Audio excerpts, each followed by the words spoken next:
This is not motivation. This is not psychology. And it is not meant for everyone. What you are about to hear has been whispered through monasteries, mystery schools, and moments of sudden awakening, but never taught openly. Not because it is dangerous, but because once understood, it cannot be undone. Some people do not change slowly. They do not heal over years. They do not climb step by step. They shift. One day they are bound by fear, habit, and limitation. The next they walk as if something invisible has rearranged reality around them.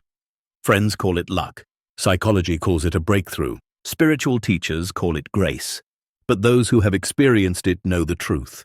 A hidden switch inside consciousness flips, and the old self collapses instantly.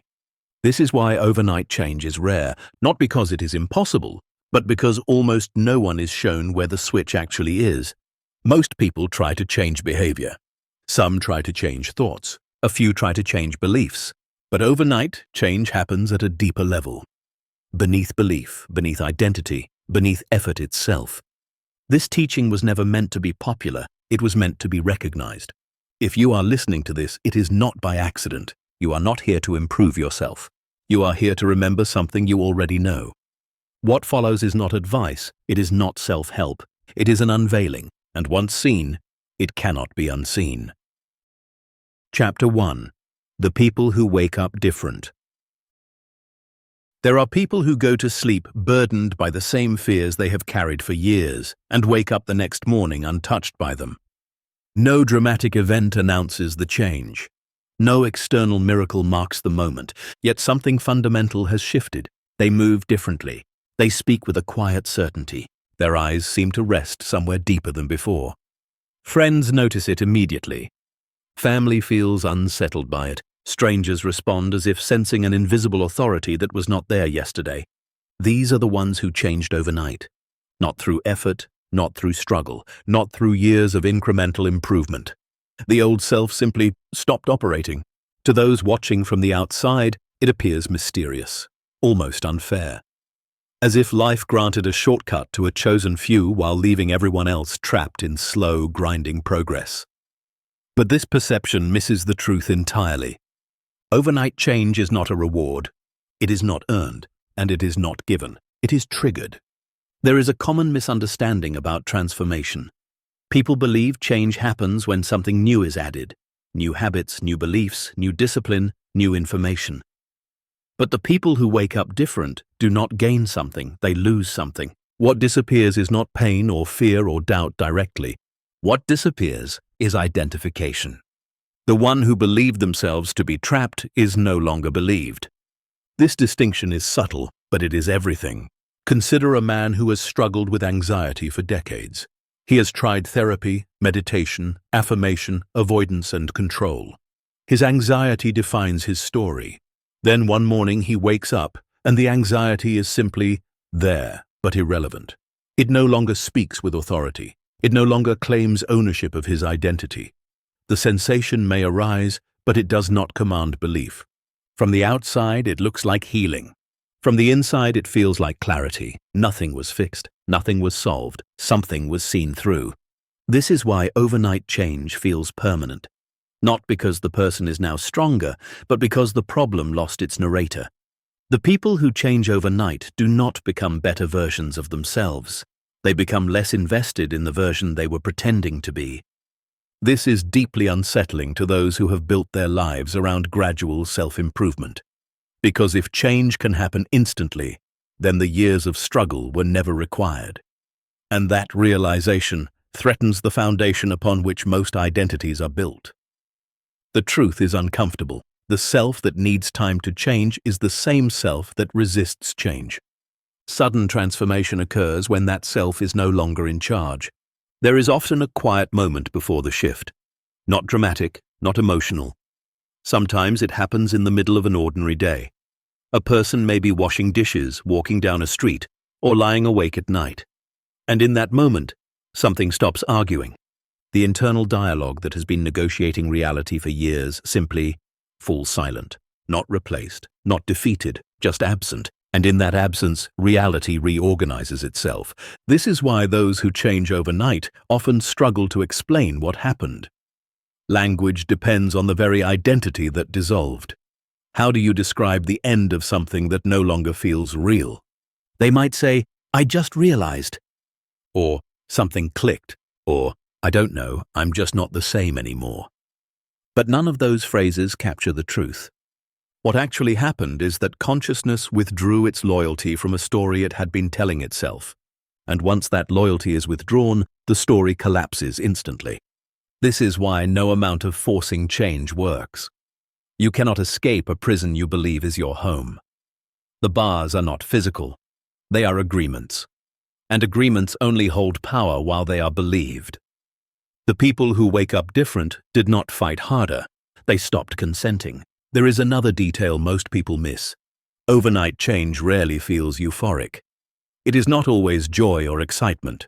Often it feels neutral, calm, ordinary, as if something heavy was set down quietly after being carried for too long. The fireworks come later, when the person notices how life responds. Opportunities appear without effort. Old triggers lose their grip. Situations that once caused panic now feel irrelevant. This is not because the world changed. It is because the relationship to the world did. And this is what frightens most people. If identity can dissolve that easily, then everything built upon it becomes optional. Roles, fears, ambitions, resentments, and limitations all reveal themselves as temporary arrangements rather than permanent truths. The people who change overnight often lose interest in proving themselves. They stop defending their past. They stop explaining their transformation. Not out of arrogance, but because the explanation belongs to a version of them that no longer feels real.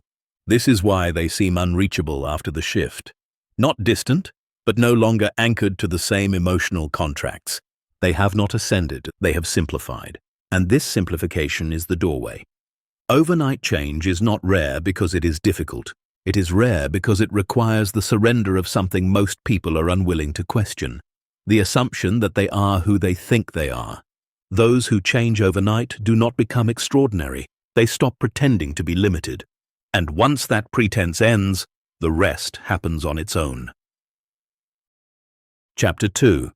Why gradual change is the illusion. Humanity has been taught to believe that change must be slow, step by step, layer by layer, year by year. This belief feels reasonable, comforting even. It creates the illusion of safety, the sense that transformation is something that can be managed, controlled, and predicted. But this belief did not arise from truth. It arose from fear. Gradual change is not how consciousness transforms. It is how identity delays its own dissolution. From childhood, people are conditioned to accept effort as proof of worth. Struggle becomes virtue. Time becomes currency. The longer something takes, the more valuable it is assumed to be. This conditioning bleeds into every area of life, including spiritual growth and personal transformation. If change happens slowly, the identity remains intact. If change happens instantly, the identity is exposed. This is the hidden reason gradual transformation is favored and promoted. It allows the familiar self to survive the process. It offers improvement without extinction. But consciousness does not evolve the way the mind imagines. It does not crawl forward on a timeline. It shifts position. Think of a dark room with a light switch. No one stands inside arguing that the room must gradually brighten to be authentic. The moment the switch flips, the darkness is gone. Not reduced, not improved, gone. The mind resists this analogy because it exposes an uncomfortable truth. Most suffering persists not because it is complex, but because it is being continuously powered. Gradual change teaches people to manage symptoms rather than question the source. This is why decades can pass without real transformation. People rearrange behaviors, polish self-images, and adopt new philosophies, while the core assumption remains untouched. This is who I am, and I must slowly become something else.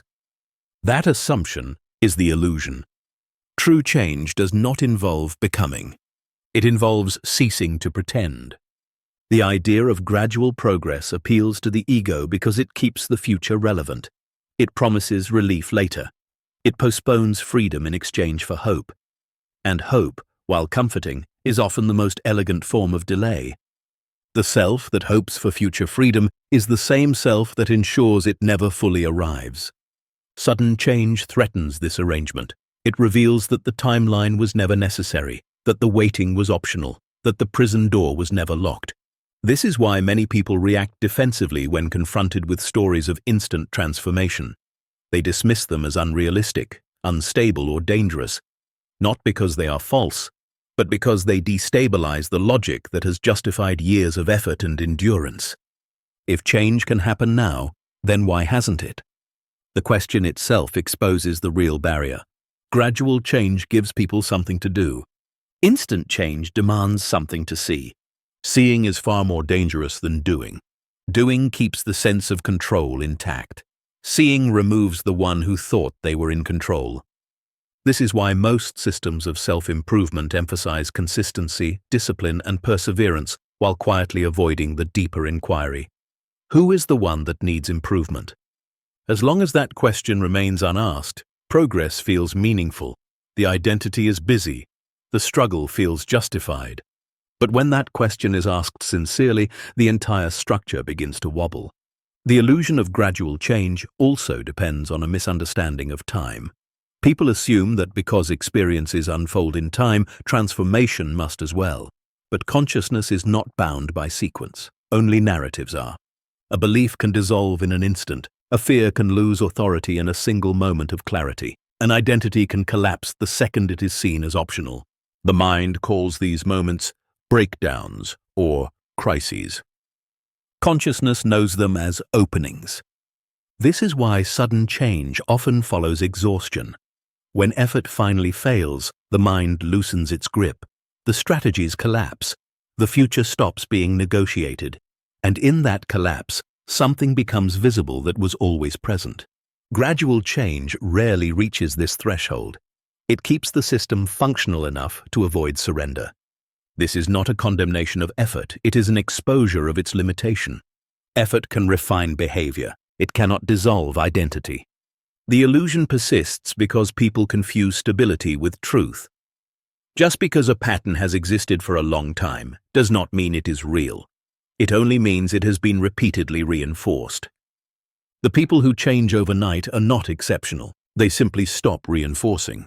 And when reinforcement stops, the structure collapses immediately. This is why gradual change feels safer. It allows the illusion to adjust without breaking. It promises transformation while preserving continuity. It offers growth without loss. But real change always involves loss. Not of value, but of false ownership. The illusion of gradual change protects the self that fears disappearance. Instant change reveals that what disappears was never essential. And once this is seen, there is no need to move slowly anymore. The light was always one switch away. Chapter 3. The moment the old self collapses. There is a precise moment when overnight change becomes inevitable. It does not announce itself, it does not feel dramatic, and it does not look like victory. It feels like something giving up, not the person, but the structure that has been pretending to be the person. For years, the old self survives by maintaining tension. It resists, explains, defends, hopes, regrets, and plans. It is busy because busyness is how it stays real. The moment that activity stops, even briefly, the illusion weakens. This is the moment most people mistake for failure. They say, "I'm exhausted. I don't care anymore. I've tried everything." But beneath these words is something far more significant happening. The old self is losing energy. The collapse does not occur because life becomes unbearable. It occurs because the mind finally runs out of convincing arguments for why the struggle must continue. The story begins to stutter. A thought arises and is no longer believed. An emotion appears and no longer defines identity. A fear speaks and is not obeyed. At first, this feels disorienting, almost wrong, as if something essential has gone missing. People often describe it as emptiness, numbness, or detachment. They assume something is broken. But what is actually breaking is the glue that held identity together. The old self is not a thing. It is a pattern of agreement, a continuous yes to certain thoughts, memories, and interpretations. When that agreement weakens, the structure cannot survive. This is why collapse feels quiet. There is no explosion, no release of fireworks, just the sudden absence of effort. The mind expects change to feel like addition, new strength, new clarity, new confidence. Instead, it feels like subtraction, a weight removed, a background noise silenced. This moment often happens when the person is not trying to change at all. They may be sitting alone. They may be lying awake at night. They may be staring at a wall or walking without direction. And in that ordinariness, something fundamental stops arguing. The inner voice that once narrated everything pauses, not because it was silenced, but because it was no longer needed. This is the moment the old self collapses, not through violence, but through irrelevance, like a government that falls because no one follows its orders anymore. The collapse is irreversible because it is based on recognition, not force. Once it is seen that identity is maintained through belief, it cannot return to its former authority. The thoughts may still appear, the emotions may still arise, but they no longer claim ownership. The person does not feel fixed, they feel unburdened. This is where many people panic. The mind equates identity with existence, so when identity loosens, it feels like annihilation. The fear arises, if I'm not this, then what am I? But this fear itself is part of the collapsing structure. What remains is not nothing. What remains is awareness without narration, presence without defense, life without commentary. This is why the world appears sharper after the collapse. Colors seem brighter, sounds feel clearer. Interactions lose their emotional charge. Not because the person has become detached, but because experience is no longer filtered through constant self-reference. The old self collapses when it is no longer needed to protect anything. Protection implies threat, threat implies belief, and belief implies agreement. When agreement dissolves, protection becomes unnecessary. This is why many overnight shifts follow moments of complete surrender, not spiritual surrender, but practical surrender. The kind that says, I can't keep this up, not as a strategy, as a fact. The mind stops negotiating. The future loses urgency. The past loses relevance. Time collapses inward, and in that collapse, the self has nowhere to stand. This is not depression. It is deconstruction. Depression is heaviness. This is lightness without reference. People often fear this stage because it feels unfamiliar. The personality that once provided orientation is gone. There is a period where nothing is being replaced yet. This is the void most teachings rush to fill. But the void does not need filling. It needs allowing, because what follows the collapse is not confusion, it is alignment. Once the old self collapses, reality reorganizes automatically. Decisions become simpler. Actions feel natural. Boundaries establish themselves without effort. Life stops feeling like a problem to solve. Not because answers were found, but because the questioner dissolved. The person does not feel superior, they feel ordinary. And that ordinariness is the freedom. The old self collapses when consciousness realizes it no longer needs an intermediary to experience life. There is no one left to maintain the illusion. And in that absence, what remains is not a new identity, but a directness that cannot be unlearned. This is the moment everything changes. Not because something began, but because something finally ended. Chapter 4. The Threshold. Most people never cross. There is a boundary few ever reach, and even fewer cross. Not because it is guarded, not because it is hidden, but because approaching it feels like standing at the edge of disappearance. This threshold is not physical, it is perceptual. It appears when awareness turns inward far enough to threaten the one who has been steering the narrative. Most people live near this threshold their entire lives without realizing it exists. They sense it in moments of stillness, in sudden clarity, in quiet dread that arises for no apparent reason. Something feels close. Something feels fragile. And instinctively, they turn away. The threshold feels like losing control, and the identity is built entirely on control. As awareness deepens, a strange tension emerges. The mind begins to recognize its own patterns. Thoughts are seen repeating. Emotional reactions become predictable. The story of me starts to feel rehearsed rather than authentic. This recognition is dangerous, not to the person, but to the structure that believes it is the person. At this point, most people retreat. They distract themselves. They intellectualize. They seek new methods, new philosophies, new improvements, anything to stay active without crossing the line. Because crossing the threshold requires stillness, and stillness exposes everything. The threshold is reached when a person can no longer pretend they are unaware of how their inner world operates. They see the loops, they see the avoidance, they see the constant effort to maintain a sense of self, and once seen, it cannot be unseen. But seeing is not enough. The threshold is crossed only when the person allows the seeing to complete itself, without intervention. This is where most people stop. They see the illusion, and then try to fix it. They notice their patterns, and attempt to optimize them. They glimpse the emptiness beneath identity, and rush to fill it with meaning. This is the moment the threshold closes. The mind is clever. It will turn awareness itself into another project if allowed. It will spiritualize, analyze, label, teach, anything to avoid the final step. The final step is not action. It is surrender without agenda. To cross the threshold, awareness must remain present without trying to change what it observes.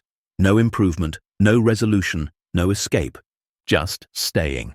This feels unbearable to the identity because the identity survives through movement, through doing, through becoming.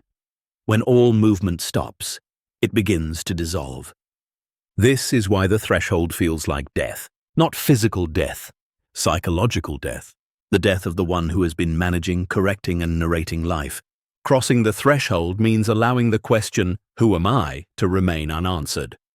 Most people rush to answers because answers stabilize identity, but the truth only appears when the question is allowed to consume the questioner. At the threshold, fear arises, not as panic, but as subtle resistance, a sense of wrongness, a feeling that something essential will be lost, and it will. What is lost is the illusion of authorship, the belief that I am the one making this happen. Beyond the threshold, life does not stop. It continues, more smoothly than before, but it is no longer owned. This is what terrifies the identity. Ownership creates importance. Importance creates purpose, and purpose creates justification for existence. Without ownership, the identity feels unnecessary, so it tightens its grip. It creates urgency. It creates doubt. It creates spiritual ambition. Anything to stay relevant. This is why most people circle the threshold repeatedly but never cross. They sense freedom, then retreat into familiarity. They touch silence, then run back to noise. The threshold cannot be forced. It is crossed only when the exhaustion is complete. When the mind finally admits it does not know how to proceed. When effort collapses under its own weight. When becoming loses its appeal. At that moment, awareness remains, not because it is trying to awaken, but because there is nothing left to do. This is when the threshold dissolves. Not crossed like a line, but evaporated like mist. And on the other side, there is no dramatic revelation, no vision, no voice, no identity upgrade. There is only immediacy, life happening without commentary, experience without a manager, reality without resistance. The irony is this. The threshold most people fear crossing does not lead to loss of self. It reveals that the self was never the source of life in the first place. What remains is not emptiness. It is intimacy. Intimacy with the present moment, unmediated by interpretation. Those who cross this threshold often struggle to explain what happened. Language relies on the very structure that dissolved. They may say they let go, or gave up, or stopped trying. But these words only gesture at the truth. The truth is simpler. They stopped interfering, and once interference ends, life reveals its natural intelligence. The threshold was never a barrier. It was a pause long enough for the illusion to fade. Most people never cross it because they are still trying to survive something that does not exist. Those who do cross discover that nothing was lost, except the need to hold themselves together. And that is the freedom that changes everything. Chapter 5. Identity is not who you think it is. Most people believe identity is something they possess, a personality, a history, a set of traits stitched together by memory and experience. They say, "This is who I am," as if referring to a solid structure that exists independently of attention. But identity is not a thing. It is an activity. It is something being done, and what is being done can stop. Identity is not the voice in your head. It is the belief that the voice is you. It is not your emotions. It is the assumption that emotions define you. It is not your story. It is the loyalty you give to the story. This loyalty is rarely questioned. From early childhood, you are taught to answer when called by a name, to defend preferences, to explain actions, to justify feelings. Over time, these responses crystallize into a sense of self. Not because they are true, but because they are repeated. Identity forms through repetition, not reality. Every time a thought is believed, identity strengthens. Every time an emotion is personalized, identity deepens. Every time a memory is defended, identity tightens. But none of these elements are fixed. Thoughts change, emotions shift, memories fade or distort. Yet identity claims continuity by stitching together what was never stable to begin with. This stitching creates the illusion of someone enduring. In truth, identity is more like a habit than a structure, a reflexive return to familiar interpretations, a gravitational pull toward known roles. This is why people say, "I don't know who I'd be without this problem," or "I've always been this way." What they mean is, "I don't know what would remain if I stopped agreeing." The people who change overnight do not discover a new identity. They see through the mechanism that was producing one. This is the pivotal realization. Identity is maintained moment to moment through attention, not through effort, through belief. When attention stops feeding a particular interpretation, that interpretation loses power. When belief withdraws, identity loosens. This is not philosophy, it is observation. Watch closely and you will see it. A thought appears, "Something is wrong with me." If it is believed, identity contracts. If it is seen as a thought, it dissolves. The difference is not in the thought, it is in the relationship to it. Most people assume identity is revealed by thoughts. In reality, identity is constructed by believing them. This is why trying to improve identity never works. Improvement assumes the structure is real. It treats the symptom as the source.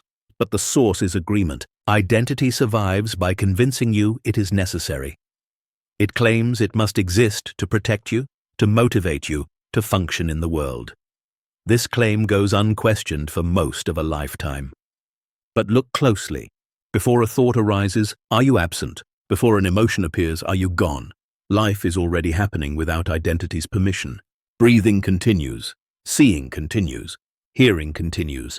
Identity narrates these processes, but it does not create them. This is deeply unsettling to the mind, because if identity is not who you are, then everything built upon it becomes provisional. Achievements lose their weight, failures lose their sting, roles loosen, fear weakens. Not because you stop caring, but because caring no longer needs a center. This is why identity resists inquiry. It does not want to be examined. It wants to be assumed. The moment you begin to see identity as an activity rather than an essence, its authority weakens. You notice how quickly it shifts depending on mood, environment, and company. You see how different versions of you appear in different contexts. The confident one, the insecure one, the responsible one, the reactive one. Which one is you? Identity cannot answer without contradiction, so it distracts. It offers labels, it offers diagnoses, and it offers stories, anything to avoid the central insight. There is no fixed self behind the experience. This is not nihilism. It is liberation. When identity loosens, experience becomes lighter. Not because problems vanish, but because they are no longer personalized. Pain may arise, but suffering requires identity. Fear may appear, but fear only controls when it is believed. The people who change overnight do not eliminate identity. They stop mistaking it for themselves. Identity becomes a tool instead of a prison. It can be used when needed and dropped when not. This is the difference between being someone and functioning as someone. Most people are trapped in being. Those who awaken move through functioning. This shift does not require effort, it requires honesty. The honesty to admit that the self you defend is largely a collection of assumptions. The honesty to notice that life continues perfectly well when those assumptions are questioned. Identity is not who you are. It is what happens when awareness believes its own narration. And the moment that belief loosens, even slightly, the structure begins to unravel. Not violently, naturally. Like a knot untied not by force, but by seeing where the tension was held. This is the beginning of real freedom. Not becoming someone new, but realizing you were never what you thought you were to begin with. Chapter 6. The Lock That Isn't Locked. There is a reason freedom feels close yet unreachable for most people. Not because it is distant, not because it is complex, but because it appears guarded when it is not. The prison most people live inside does not have bars. It has assumptions, and assumptions feel solid only while they remain unquestioned. This is why awakening often feels frustrating before it feels liberating. People sense that something is false, yet they keep trying to escape it using the same logic that created it. They search for the key, unaware that the door was never locked. The mind assumes restriction because it has learned to operate within boundaries. It is trained to solve problems, overcome obstacles, and work toward goals. So when it encounters the idea of freedom, it instinctively looks for the obstacle that must be removed. But the obstacle is imaginary. The lock exists only as a belief that something must be unlocked. This is why people feel stuck even when nothing is actually holding them. They keep checking the door, jiggling the handle, trying different techniques, never realizing the door opens inward, and has been open the entire time. The sense of being trapped is maintained by one central assumption: I am not free yet. This assumption fuels seeking. Seeking fuels effort. Effort fuels identity, and identity recreates the sense of being trapped. The loop sustains itself. The lock is not external. It is conceptual. It is the belief that freedom is an achievement rather than a recognition. Most people imagine freedom as a future state, something that will arrive once they have healed enough, learned enough, let go enough, or become worthy enough. This projection into the future gives the mind something to chase. But chasing is the problem. Freedom cannot be reached through movement because it is what remains when movement stops. This does not mean action ceases. It means inner negotiation ceases. The mind resists this because it equates stillness with stagnation. But stillness here is not passivity. It is clarity without effort. The lock feels real because the mind insists on turning a key that does not exist. Every attempt to unlock reinforces the belief that the door is locked. This is why techniques often deepen frustration rather than resolve it. They treat freedom as conditional. They imply that something is missing, but nothing is missing. What is present is misunderstanding. The misunderstanding is subtle. People believe that because suffering feels real, the cause must be real as well. But suffering is an experience, not a proof. A nightmare feels real while it is happening. The fear is genuine. The body reacts. But upon waking, the entire structure dissolves instantly, not because it was resolved, but because it was recognized as unreal. No effort is required to escape a dream, only waking. The lock dissolves the same way. The people who change overnight do not break free. They wake up. They realize they have been standing in front of an open door, pushing against it with all their strength. This realization often comes with embarrassment rather than celebration. A quiet recognition that says, "It was never holding me." The mind does not like this moment. It prefers narratives of struggle and triumph. Waking up feels anticlimactic, too simple, too ordinary. But simplicity is the signature of truth. The lock feels convincing because it is reinforced socially. Culture rewards effort, endurance, and perseverance. Stories celebrate long journeys and hard-earned victories. Instant freedom challenges this mythology, so it is dismissed. People are told, "It takes time. Be patient. You're not there yet." These phrases are not malicious. They are inherited, passed down from generations who mistook endurance for wisdom. But endurance is not awakening. It is tolerance. The lock remains because people keep tolerating what does not need to be tolerated. The most powerful moment is not when a person gains strength, but when they stop consenting to the idea that strength is required. Consent is quiet, it is invisible, and it is continuous. Every time you assume something must be different before you can rest, consent is given to the lock. Every time you believe freedom is conditional, the door appears closed. But watch carefully. Right now, in this moment, without changing anything, are you prevented from being aware? Is awareness struggling and is presence lacking? Breathing is happening. Sensation is present. Experience is unfolding. What is missing? The answer the mind gives is conceptual. I'm missing peace. I'm missing clarity. I'm missing wholeness. But these are interpretations, not facts. Peace is not an object. Clarity is not a possession. Wholeness is not assembled. They are revealed when resistance stops. The lock is resistance disguised as necessity. This is why it feels irresponsible to stop trying. The identity believes effort equals safety. Without effort, it fears collapse. But collapse is exactly what reveals the truth. The door does not open outward into something new.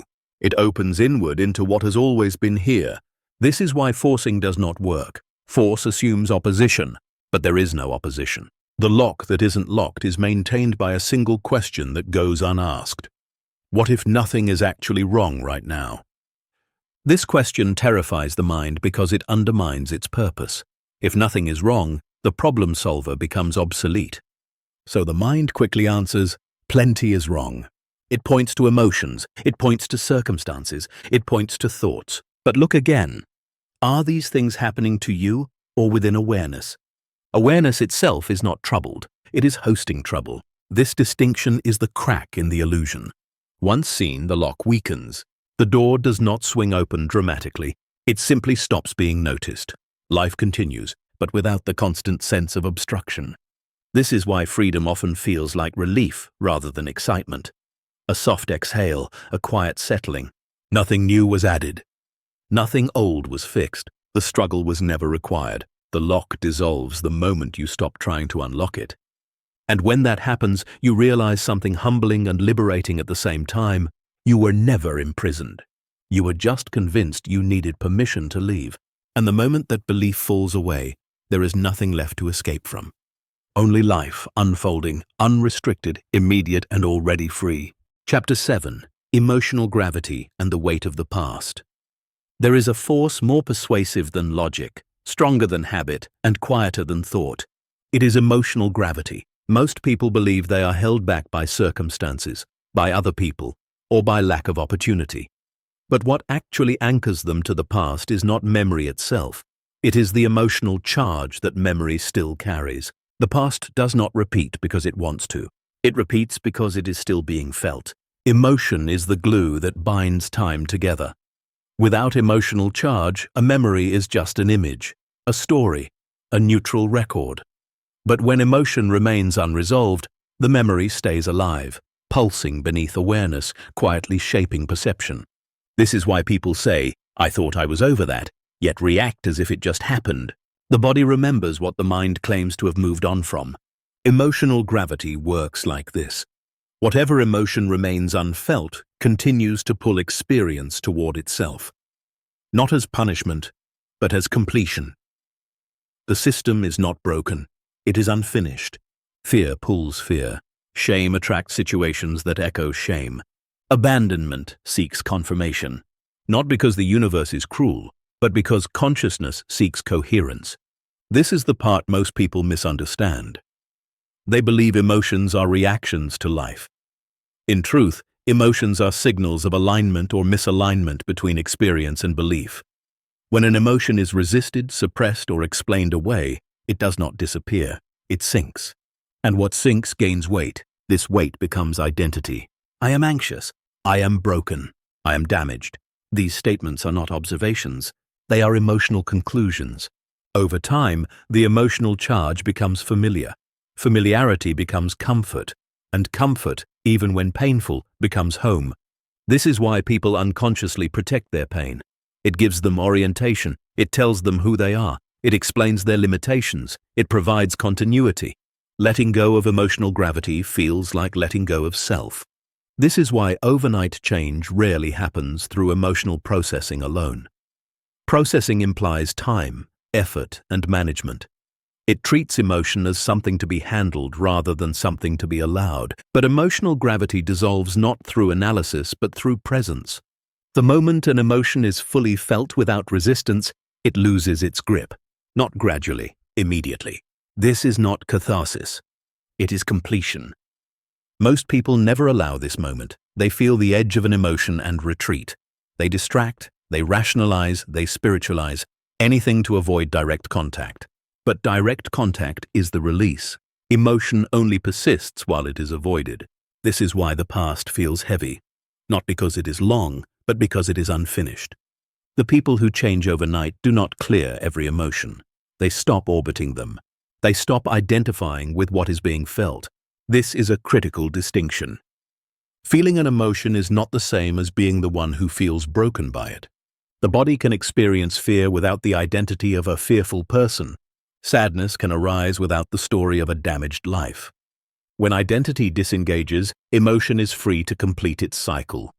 This is why emotional release often happens unexpectedly, in moments of surrender, in exhaustion, in stillness, when the mind stops managing and the body is finally allowed to speak. Tears may come, shaking may arise, a wave may pass, and then nothing, and no insight and no lesson, just lightness. The emotional gravity is gone. This is not healing in the way people imagine healing. It is not repair. It is release of attachment. The past does not need forgiveness. It needs disengagement. The events already happened. The emotions are only present because attention keeps returning to them. Not intentionally, but habitually. Attention follows familiarity, and emotional familiarity feels like truth. This is why people trust their emotional reactions more than reality. If something feels heavy, they assume it is significant. If something feels threatening, they assume it is dangerous. But emotional charge is not accuracy. It is momentum, momentum from the past. The body does not know time. It only knows activation. When a familiar emotional pattern is triggered, the body reacts as if the past is happening now. This creates the illusion of continuity. The people who remain stuck are not weak. They are loyal. Loyal to emotional contracts they made long ago, often unconsciously. Contracts like, I must stay vigilant. I must protect myself. I must not relax. These contracts once served survival, but survival mechanisms are terrible architects for freedom. Overnight change happens when these contracts are seen, not judged, not broken, but outgrown. The moment awareness recognizes that the emotional weight no longer serves, gravity releases. Not because of effort, but because of irrelevance. This is why forcing positivity never works. Positive thinking placed on top of unresolved emotion creates internal conflict. The body resists. The system becomes divided. True release is quiet. It feels like neutrality. This neutrality is not emptiness. It is availability. When emotional gravity dissolves, attention becomes free. And when attention is free, life reorganizes itself without resistance. This is why people report that things just started working after an inner shift. It is not magic, it is physics. Energy that was bound in the past becomes available in the present. The weight lifts. The irony is that most people are not afraid of pain. They are afraid of the absence of pain, because pain has become familiar ground. What will guide me if I am no longer driven by fear? Who will I be without my story? These questions keep emotional gravity intact. But when emotional charge releases, something unexpected happens. Clarity replaces vigilance. Responsiveness replaces reactivity. Presence replaces memory. The past does not disappear. It loses authority. It becomes a record, not a ruler. This is the moment the future changes. Not because it was planned differently, but because it is no longer being pulled backward. Emotional gravity is not defeated. It is completed. And once completed, it no longer has weight, only space. Only now. And in that space, overnight change becomes not only possible, but inevitable. Chapter 8. The instant reality reorganizes. There is a moment after the inner shift when nothing appears different. The same room, the same body, the same circumstances. Yet something unmistakable has changed. Reality feels closer, not improved, not perfected, but nearer, less distant, less resistant, less heavy.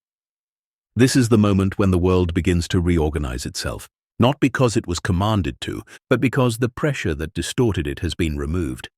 Most people assume reality changes because actions change. They believe outcomes follow behavior in neat linear steps. But this is not how life actually works. Behavior is downstream. What reorganizes reality is relationship. Specifically, the relationship between awareness and experience. When identity collapses, the friction dissolves. When emotional gravity releases, attention is freed. And when attention is no longer fragmented, reality responds immediately, not symbolically, but structurally. This is why people who change overnight often describe a strange calm in the days that follow. They are not chasing anything. They are not fixing anything. Yet doors open, conversations shift, timing aligns, and it feels unreal. But it is the most natural thing in the world. Reality does not resist clarity. It resists distortion. Before the shift, experience was filtered through layers of expectation, fear, and self-reference. Each moment was evaluated before it was allowed. Each interaction was interpreted through the lens of, what does this mean about me? That lens bends everything. Once the lens dissolves, perception becomes direct. And direct perception carries power, not forceful power, but coherence. Coherence is what reality responds to. This is why chaos often follows confusion, and why alignment invites order without effort. The instant reality reorganizes is not marked by fireworks, it is marked by simplicity. The mind stops projecting outcomes. The body stops bracing. Attention rests where it is, and from that resting state, action arises naturally. This is a critical point. After the shift, action still happens. Life still moves. Decisions are still made, but they no longer originate from anxiety. They originate from clarity. Clarity does not rush. Clarity does not hesitate. Clarity responds. This responsiveness creates a different pattern of cause and effect. People notice that things resolve themselves before they become problems, that conversations reach understanding without escalation, that opportunities appear without pursuit. This is not because the person became passive, it is because resistance ended. Resistance is what fragments timing. When resistance dissolves, events synchronize. This is why people describe being in the right place at the right time after a shift. Not because they calculated better, but because they were present enough to move when movement was needed, and still when stillness was required. The world feels intelligent again, not as a belief, as an experience. Reality reorganizes itself around coherence the way iron filings align around a magnet. No force is applied. Alignment simply occurs. This is deeply unsettling to the mind that believes control is necessary. It challenges the idea that effort equals effectiveness. It reveals that effort often interferes.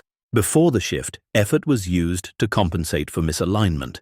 After the shift, alignment eliminates the need for effort. This does not mean challenges disappear. It means challenges lose drama. A problem arises and is addressed. An obstacle appears and is navigated. A loss occurs and is felt. But none of these experiences claim identity. Without identity involvement, experience completes itself cleanly. This is why reality feels smoother. Fewer loops, less repetition, minimal friction. The past stops repeating not because it was healed, but because the conditions that sustained it no longer exist. The future stops feeling urgent because nothing is being chased. This is the paradox. When nothing is being chased, things arrive. Not magically, logically, because attention is no longer scattered. Scattered attention creates scattered results. Unified attention creates coherence. The instant reality reorganizes is also the moment relationships shift. Some people drift away, others step closer. Not through confrontation, but resonance. Those who are connected through shared wounds feel distance. Those who resonate with clarity feel familiarity. This can feel lonely at first, not because connection is lost, but because noise is gone. Silence reveals who was speaking and who was echoing. Many people mistake this phase for detachment. It is not detachment. It is discernment without effort. The world stops demanding reaction. This is when intuition becomes reliable, not mystical intuition, but practical knowing, a sense of what fits and what doesn't without analysis. Decisions feel obvious, not because all options are known, but because misalignment is immediately noticeable. The body becomes a compass rather than a battlefield. This is also when time feels different. Days may feel fuller, yet shorter. Waiting loses its sting. Patience is no longer practiced, it is automatic, because nothing feels delayed. Reality reorganizes around presence because presence removes interference. This is why forcing manifestation fails. Force introduces distortion. It says, "This moment is not enough." And reality reflects that lack. After the shift, there is no argument with the present. And when the present is not argued with, it reveals its intelligence. The world begins to feel supportive, not as belief, but as pattern. This does not mean life becomes perfect. It means life becomes workable, clean, direct. The instant reality reorganizes is the instant the individual stops negotiating with existence. No bargaining, no resisting, no proving, just participation. This is why those who experience overnight change often say, "It feels like life is meeting me halfway." In truth, life was always there. They simply stopped standing in the way. Reality does not need to be controlled, it needs to be met. And when it is met without distortion, it responds immediately. Not with miracles, with order, with flow, with the quiet confirmation that nothing was ever broken, only misinterpreted. This is the reorganization, not of the world, but of the relationship to it. And once that relationship changes, the world has no choice but to follow. Chapter 9. Why information never causes transformation. There is a quiet addiction most people mistake for growth. It is not comfort. It is not pleasure. It is information. Books are read, videos are watched, concepts are collected like talismans, and yet nothing changes. This confuses people deeply. They assume that if they just understood more, something would finally shift. That one missing insight, one perfect explanation, one final realization will unlock the life they seek. But information has never transformed anyone. Recognition does. Information moves through the mind. Transformation rearranges perception. This difference is rarely acknowledged. The modern world worships knowledge. It rewards articulation, explanation, and intellectual mastery. People learn the language of awakening long before they experience its reality. They speak fluently about presence while living entirely in thought. They describe freedom while remaining bound. This creates a strange condition. People who know everything about change but cannot change.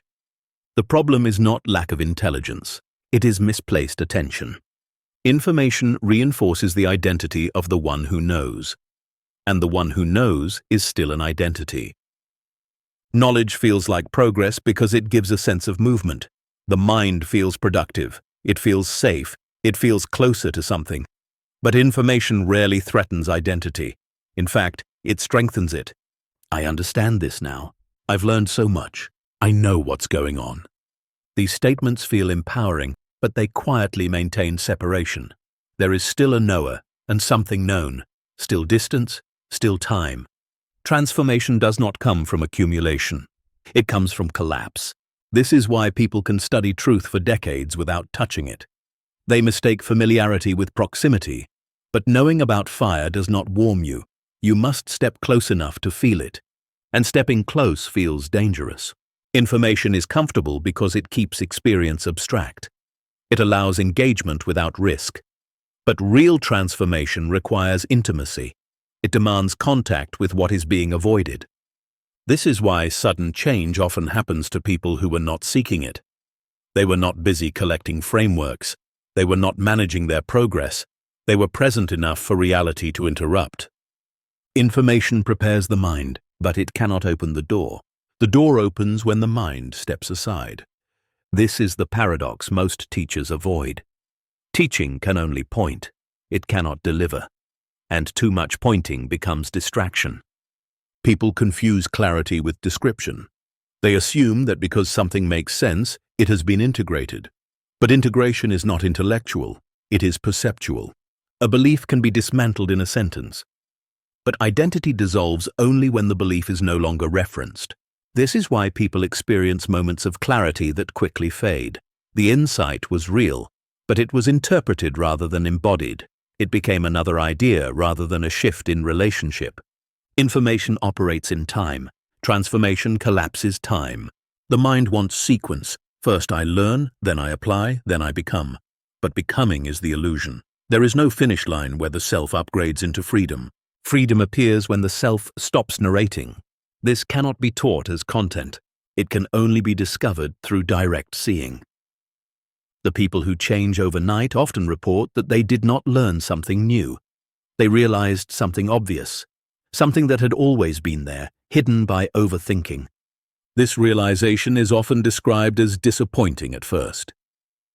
That's it, the mind says. That simple? Yes, because truth does not impress the intellect, it disarms it. Information excites, recognition stills. This is why information-based change rarely lasts.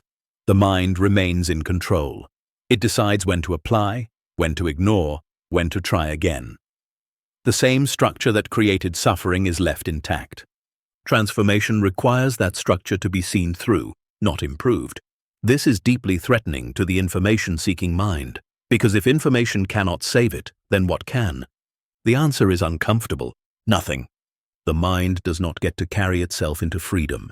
It must be left behind. This does not mean intelligence is lost. It means intelligence stops being mistaken for identity. After transformation, information becomes useful again. But it no longer carries hope. It becomes a tool, not a promise. Before transformation, information is consumed as a way out. After transformation, information is optional. This is why people often stop seeking after a true shift. Not because curiosity ends, but because urgency dissolves. The hunger for answers disappears when the questioner is gone. This does not make a person ignorant. It makes them grounded. They no longer ask, "How do I fix this?" They respond to what is happening. This responsiveness cannot be taught. It emerges when the mind stops trying to position itself. Information fails because it speaks to the mind. Transformation happens when the mind is no longer central. This is why silence has always been more powerful than instruction, why the deepest teachings were wordless, why the most transformative moments arrive unexpectedly. Reality does not explain itself, it reveals itself, and it reveals itself only when it is not being analyzed. The danger of information is not that it is false, it is that it postpones the moment of direct contact. It keeps people oriented toward the future. Once I understand this, then never arrives. Transformation happens now or not at all. This is why reading another book rarely changes a life, but seeing one thought clearly can, the thought that says, "I am not there yet." When that thought is seen, not challenged, not replaced, but recognized as unnecessary, something stops. And in that stopping, transformation occurs. Not because information succeeded, but because it was no longer needed. This is the final irony. The truth that changes everything cannot be learned. It can only be noticed, and once noticed, all the information in the world becomes irrelevant to what matters most. The direct experience of being here, unmediated, uncorrected, and already complete. Chapter 10. The Fallacy of Willpower. Willpower is one of the most celebrated illusions in human culture. It is praised as strength, admired as discipline, held up as the engine of success and change. From an early age, people are taught that if they fail, it is because they did not try hard enough. If they struggle, it is because their will is weak. If they remain stuck, it is because they lack control. This belief becomes a quiet burden carried for a lifetime. But willpower has never freed anyone. It has only delayed freedom by reinforcing the identity that believes it must struggle. Willpower is effort applied to resistance, and resistance is the very thing that sustains the problem. This is the contradiction few notice. If change requires willpower, then something inside must be opposed. One part of you must fight another. This internal division becomes the new normal. Progress feels possible, but peace does not. Willpower assumes there is a self who must be controlled, but the self that needs control is the same self that creates conflict. This is why willpower works temporarily and fails eventually. It suppresses symptoms without addressing the source. It forces behavior without transforming perception. A person may use willpower to stop an action. They may restrain an impulse. They may override a habit. But the tension remains, and tension always seeks release. This is why relapse is common, why burnout follows discipline, why people oscillate between control and collapse. Willpower exhausts because it is unnatural. It requires constant monitoring, constant judgment, constant effort, and effort reinforces the belief that something is wrong.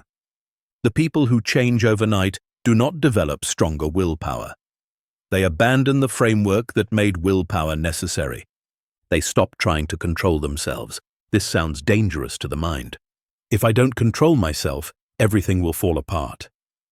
But this fear is rooted in misunderstanding. Control is not the source of order. Clarity is. When perception is distorted, control is required to manage the chaos. When perception is clear, order arises naturally. Willpower is a compensatory mechanism. It appears when alignment is absent. Think of a body struggling to maintain balance on unstable ground. Muscles tense, energy is expended, movement becomes rigid. But place the body on stable ground, and balance requires no effort at all. The problem was never the muscles, it was the ground. The same is true internally. When identity is misaligned, when a person believes they are separate, incomplete, or broken, willpower becomes necessary to manage life. Every action feels like a decision. Every impulse feels dangerous. Every emotion feels suspect. This creates constant self-surveillance. The mind becomes a prison guard watching itself. This is exhausting, and it is unnecessary. The fallacy of willpower lies in the belief that freedom must be enforced. But freedom cannot be enforced. It emerges when enforcement ends. Overnight change happens when the inner conflict dissolves, not because one side wins, but because the war is seen as unnecessary. This is why effort suddenly drops away after a real shift. Not because the person becomes lazy, but because there is nothing left to fight. Desires align with action. Action aligns with values. Values align with reality. No force is required. This is deeply threatening to the identity that prides itself on discipline. Discipline becomes identity's proof of worth. I am strong because I control myself. But this strength is brittle. It cracks under pressure. True strength is not control. It is coherence. Coherence means thoughts, emotions, and actions are no longer pulling in different directions. When coherence exists, willpower becomes irrelevant. People often confuse willpower with commitment. They believe that without effort, nothing meaningful can be sustained. But commitment born of clarity does not require force. When you know, you act. No inner debate, no self-coercion, no bargaining. This is why sudden change looks effortless from the outside. People assume something supernatural occurred. In truth, the internal opposition ended. The energy once used to restrain now becomes available to respond. This is the great release. The irony is that willpower often delays this moment. As long as a person believes control is working, they continue. Only when control fails completely does surrender become possible. This is why breakdowns often precede breakthroughs. Not because pain is required, but because control has reached its limit. When willpower collapses, there is a brief panic. If I'm not controlling this, what happens? And then something unexpected. Nothing falls apart. Life continues, but without tension. This moment reveals the lie at the heart of willpower. The assumption that without force, chaos reigns. In reality, chaos was created by force. The moment force ends, order reveals itself. This does not mean impulsivity takes over. It means intelligence replaces control. The body knows when to eat. The mind knows when to rest. The system knows how to respond, but only when it is not being overridden. Willpower drowns out this intelligence. It says, I know better. It says, I must decide. It says, I must push. But the deeper intelligence does not push. It listens. This is why the people who change overnight often become quieter, not passive, but less performative, less reactive, less compelled. They no longer need to prove strength. They trust alignment. The fallacy of willpower is believing that freedom is achieved through dominance. Freedom emerges through understanding. When the cause of conflict is seen, control becomes unnecessary. The identity that needed willpower dissolves because it is no longer needed to manage anything. It is the end of struggle. And the end of struggle reveals a surprising truth. Life has always known how to live itself. You were never meant to force it. You were meant to stop interfering. When interference ends, willpower retires, not in failure, in irrelevance. And in that irrelevance, the greatest power appears, the power of effortless alignment, where action flows without resistance, where choice arises without conflict, where change happens, not because you push it, but because nothing is holding it back anymore. Chapter 11. The disappearance of resistance. Resistance is not what most people think it is. It is not stubbornness. It is not defiance. It is not even fear. Resistance is the subtle refusal to let what is be what it is. It is the quiet inner gesture that says, this should be different. This gesture is so habitual that it goes unnoticed. It lives beneath thought, beneath emotion, beneath conscious intention. It is the background tension that accompanies nearly every moment of experience, and it is the single greatest reason change feels difficult. Most people try to overcome resistance. They fight it, analyze it, suppress it, or attempt to dissolve it through effort. But resistance does not disappear through confrontation. It disappears through recognition. Because resistance is not an enemy, it is a misunderstanding.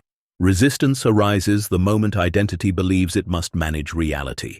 The moment the mind assumes responsibility for controlling outcomes, resistance becomes necessary. It is the muscle of control. Control needs resistance the way tension needs opposition.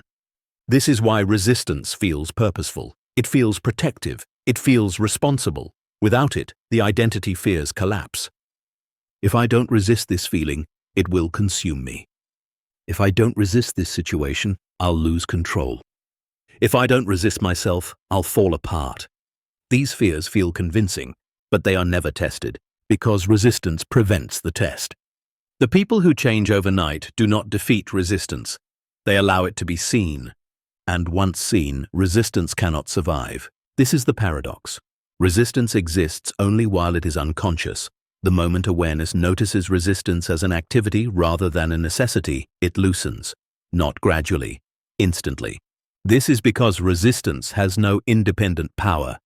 It is sustained entirely by belief. Belief that something is wrong. Belief that something must be fixed. Belief that the present moment is insufficient. When these beliefs are questioned, not argued with, not replaced, but questioned, resistance loses its foundation. Watch carefully. An uncomfortable emotion arises, the body tightens, the mind comments. There is an urge to distract, explain, or escape. This urge is resistance. Now pause. Instead of following the urge, notice it. Notice the contraction. Notice the pressure. Notice the effort to change what is being felt. The moment this noticing occurs without judgment, something remarkable happens. The resistance softens.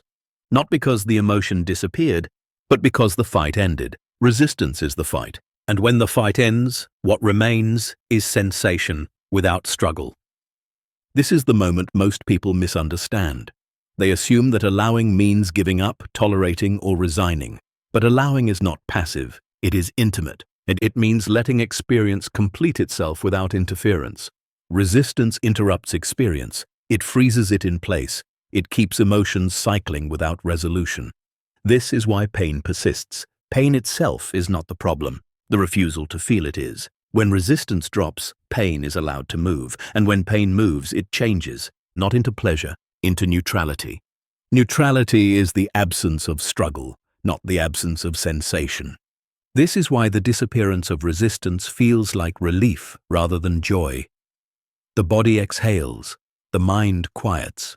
Something heavy is set down and nothing replaces it. This emptiness alarms the identity. Without resistance, the identity has no job, no problem to solve, no enemy to fight, no justification to exist. So it tries to return and it says, but what about the future? What about responsibility? What about improvement? These questions are not curiosity. They are resistance in disguise. The identity attempts to reassert relevance by creating new concerns. But once resistance has been seen, these concerns lose urgency. They are recognized as habits rather than necessities. This is the point of no return. Because once resistance is seen as optional, it cannot convincingly return as mandatory. Life begins to feel strangely cooperative. Not because circumstances suddenly align perfectly, but because there is no longer an inner stance against them. This changes everything. A challenge arises and is addressed. A feeling appears and is felt. A decision is needed and is made. But there is no friction. Friction was resistance. Without friction, energy moves cleanly. This is why people describe feeling more capable after surrender, not weaker, more capable. Because energy once used to resist is now available to respond. This is not mystical, it is mechanical. Resistance is energy expenditure. Its disappearance is efficiency. The world does not demand resistance. The identity does. Reality unfolds regardless. Resistance only adds tension to the unfolding. This is why resistance feels necessary in the mind, but unnecessary in experience. When resistance disappears, the present moment reveals itself as workable. Even when it is uncomfortable, it is workable. This is deeply counterintuitive to a culture built on problem solving. We are taught that discomfort signals something wrong, but discomfort often signals something moving. Resistance stops movement. Allowing restores it. The disappearance of resistance does not mean apathy. It means engagement without opposition. You still care, you still act, you still respond, but you are no longer arguing with what is. This is why sudden change feels effortless. The effort was never in the change, it was in the resistance. Remove resistance, and change happens on its own. This is the secret most never hear, not because it is hidden, but because it contradicts everything we have been taught about effort and control. The mind believes that without resistance, life will overwhelm us. But the opposite is true. Resistance overwhelms us. When resistance ends, life feels manageable again. Not because it is smaller, but because we are no longer fighting it. This is the great relief. The disappearance of resistance is not an achievement. It is a cessation, a stopping of the inner argument. And when the argument stops, the system recalibrates naturally. Breathing deepens, thoughts slow, perception sharpens, nothing is added. Everything unnecessary falls away. This is why those who experience overnight change often say, "I stopped trying." They do not mean they stopped living. They mean they stopped resisting life. And once resistance ends, there is nothing left to overcome. Only experience unfolding freely, not against you and not for you, but with you, exactly as it always has. Chapter 12. The Silent Yes. There is a moment in every real transformation that is never spoken about. Not because it is secret, but because it happens before language. It is the silent yes. Not agreement with circumstances, not approval of the past, not surrender as a strategy. It is the end of inner refusal. Most people live in a constant state of no without realizing it. No to discomfort, no to uncertainty, no to not knowing. This no is rarely verbalized. It is a subtle tightening, a contraction that shapes perception and behavior. I'll accept this when it changes. I'll relax when it resolves. I'll be at peace when I understand. These conditions keep the no alive. The silent yes arrives when conditions dissolve. It is not chosen, it is allowed. The yes does not say, "This is good." It says, "This is here." And that distinction changes everything. The mind believes acceptance is passive, weak, or dangerous. It equates yes with resignation. But the silent yes is not resignation. It is clarity without argument. Argument is resistance. Resistance sustains conflict. Conflict sustains identity. The silent yes ends the conflict. This is why it feels like something fundamental has stopped. Before the yes, there is constant negotiation. Thoughts evaluate. Emotions are managed. Sensations are labeled. Every moment is filtered through preference. After the yes, preference relaxes. Not because likes and dislikes disappear, but because they no longer govern presence. The silent yes is not something you do, it is something that happens when doing ends. Often it arrives after exhaustion, after every strategy has been tried, after the mind admits it cannot fix, solve, or control what is happening. This is why the yes often follows despair. Not because despair is required, but because despair exhausts resistance. When resistance runs out, awareness remains, and awareness does not argue. The silent yes is awareness resting in itself. No commentary, no justification, no rejection. This is why it feels unsettling at first. The identity expects a next step, a reaction, a plan. Instead, there is space. And in that space, something remarkable becomes obvious. Nothing is actually preventing presence. The fight was internal. This realization is quiet. No fireworks, no revelation, just a sense of, oh, this oh is the pivot point. Before it, experience was resisted. After it, experience flows. The silent yes does not improve circumstances immediately, but it removes the pressure that was distorting them. This is why reality often reorganizes after the yes, not because the yes demands change, but because it stops distorting perception. Distortion requires effort, clarity does not. The silent yes is not a promise to stay, it is the absence of the urge to leave. It does not say, I'll endure this. It says, I'm not going anywhere. This removes the internal split between self and experience. Without the split, energy integrates, emotions move freely. Thoughts arise and pass, sensations complete their cycles, nothing gets stuck. This is the end of inner stalemate. Before the yes, life feels like a tug of war. One part pulling toward control, another toward escape. After the yes, the rope drops. No one wins. The game ends. This ending does not feel triumphant. It feels neutral. And neutrality is the most misunderstood state in human experience. It is often confused with numbness or apathy. But neutrality is alive, responsive, clear. Numbness is absence. Neutrality is openness. From neutrality, appropriate action emerges naturally, not forced, not delayed. This is why people who experience the silent yes often find themselves acting more effectively with less effort. There is no internal debate draining energy. The yes does not mean everything is welcome. It means everything is allowed to be seen. This distinction is crucial. Allowance is not endorsement, as it is recognition. Recognition dissolves resistance. Resistance keeps things frozen. The silent yes melts the ice. This is why emotions that once lasted days now pass in minutes. Why triggers lose their charge. Why old patterns stop repeating. The yes removes the fuel. The fuel was refusal. Most people believe they are resisting pain. In truth, they are resisting presence. Pain comes and goes. Presence remains. The silent yes is presence agreeing with itself. This is why it cannot be practiced. Practice implies repetition. Repetition implies time. The silent yes happens outside time. It is a collapse of opposition. When it arrives, there is a sense of inevitability, not destiny, but simplicity. Of course this is here. How could it not be? This does not mean suffering is justified. It means suffering is no longer personal. Personalization was the weight. Without personalization, experience becomes workable. This is the great secret. Change does not require motivation. It requires the end of refusal. The silent yes is the end of refusal. Once it happens, the identity has no leverage left. It cannot argue against reality because the argument has already ended. The mind may attempt to reassert control later. Old habits may reappear, but something fundamental has shifted. The yes has been tasted. And once tasted, the mind knows the difference between tension and ease. This creates a new baseline, not happiness, not bliss, honesty. Honesty about what is actually happening. And honesty dissolves illusion faster than any technique. The silent yes is not dramatic, and it is decisive. It ends the inner war without declaring victory. It reveals that there was never an enemy, only resistance to what was already happening.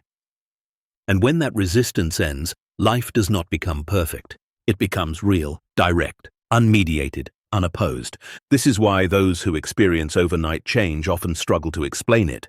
What changed was not belief, not behavior, not circumstance. What changed was consent. They stopped withholding it. And in that moment, everything that depended on refusal dissolved. The silent yes does not say, I agree. It says nothing.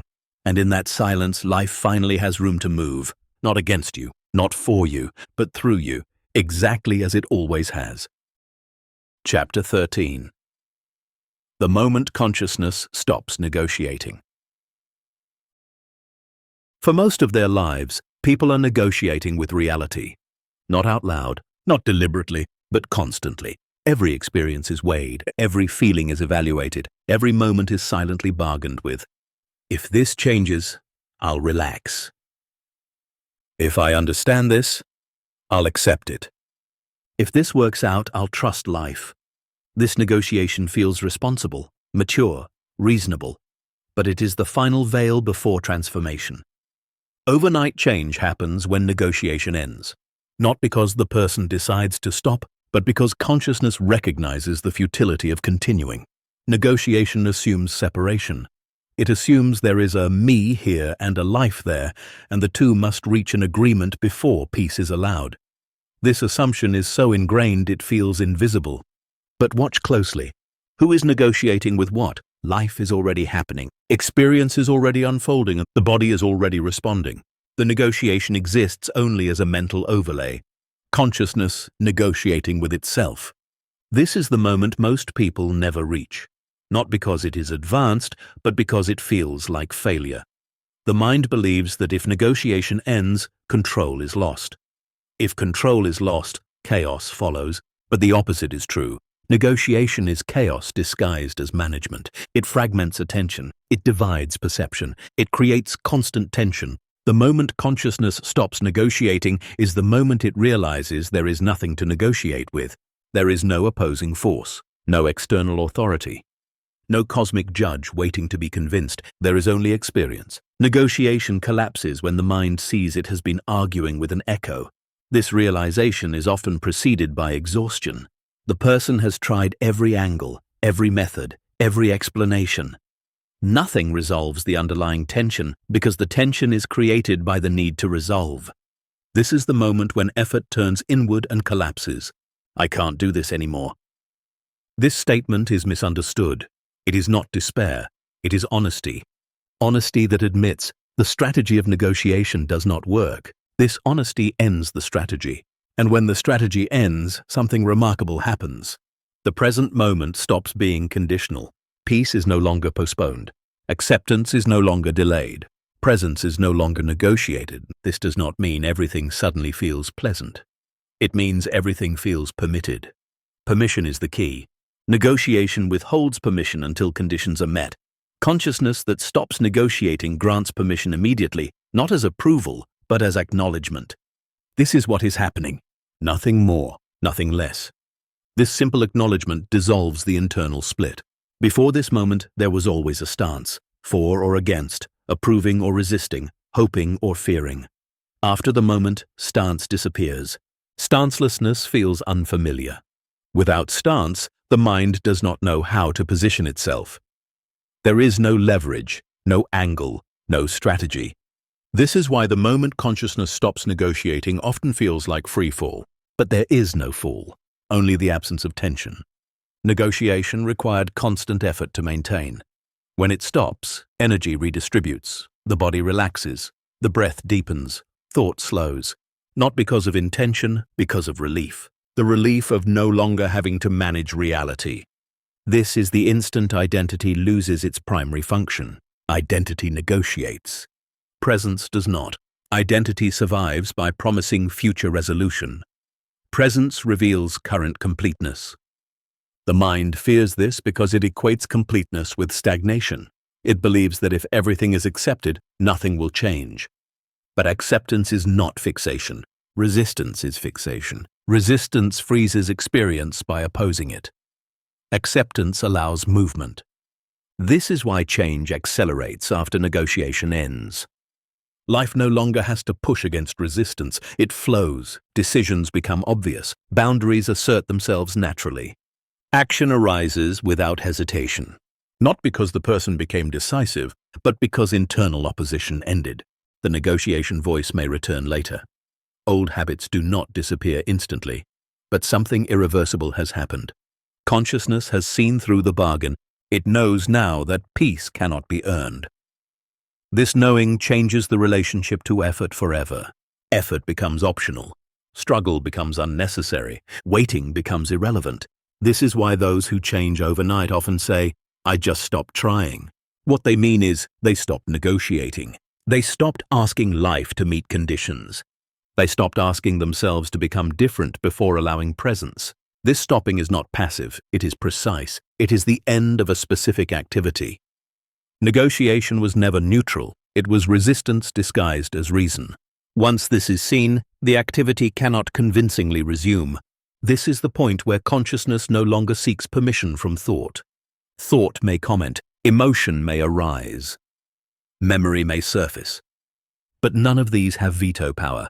Experience happens anyway. This is freedom, not freedom from experience, freedom within experience. The moment consciousness stops negotiating is the moment life stops feeling like a contract. No terms, no clauses, no waiting period, just immediacy.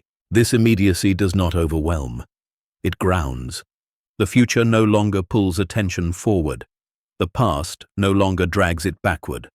Awareness settles into what is. And what is without resistance is surprisingly manageable. This is the great revelation hidden beneath years of effort. You were not failing to negotiate well enough. Negotiation itself was the failure. The moment it ends, there is nothing to replace it with. No new strategy, no superior technique, no refined identity, just life, unmediated. This is why overnight change feels both profound and ordinary. Profound because the inner war ends. Ordinary because nothing mystical appears. The world remains the world. But it is no longer argued with, and without argument, reality reveals its natural intelligence. This is not enlightenment, it is sanity. The sanity of no longer bargaining with what already is. The moment consciousness stops negotiating is the moment it remembers it was never separate, never behind, never lacking, just momentarily distracted by the belief that peace had to be earned. When that belief dissolves, the negotiation ends. And with it, the old life quietly gives way to something simpler, not better, truer. And once that truth is lived, even briefly, the mind cannot forget it. Because negotiation, once seen as optional, can never again pretend to be necessary. That is the shift, that is the moment, and that is why some people change overnight, while most continue negotiating forever. Chapter 14. The Death of the Observer. There comes a moment in deep transformation that feels paradoxical, even impossible to describe. The one who has been watching everything disappears, not the body, not awareness, but the observer, the subtle position from which life was being monitored.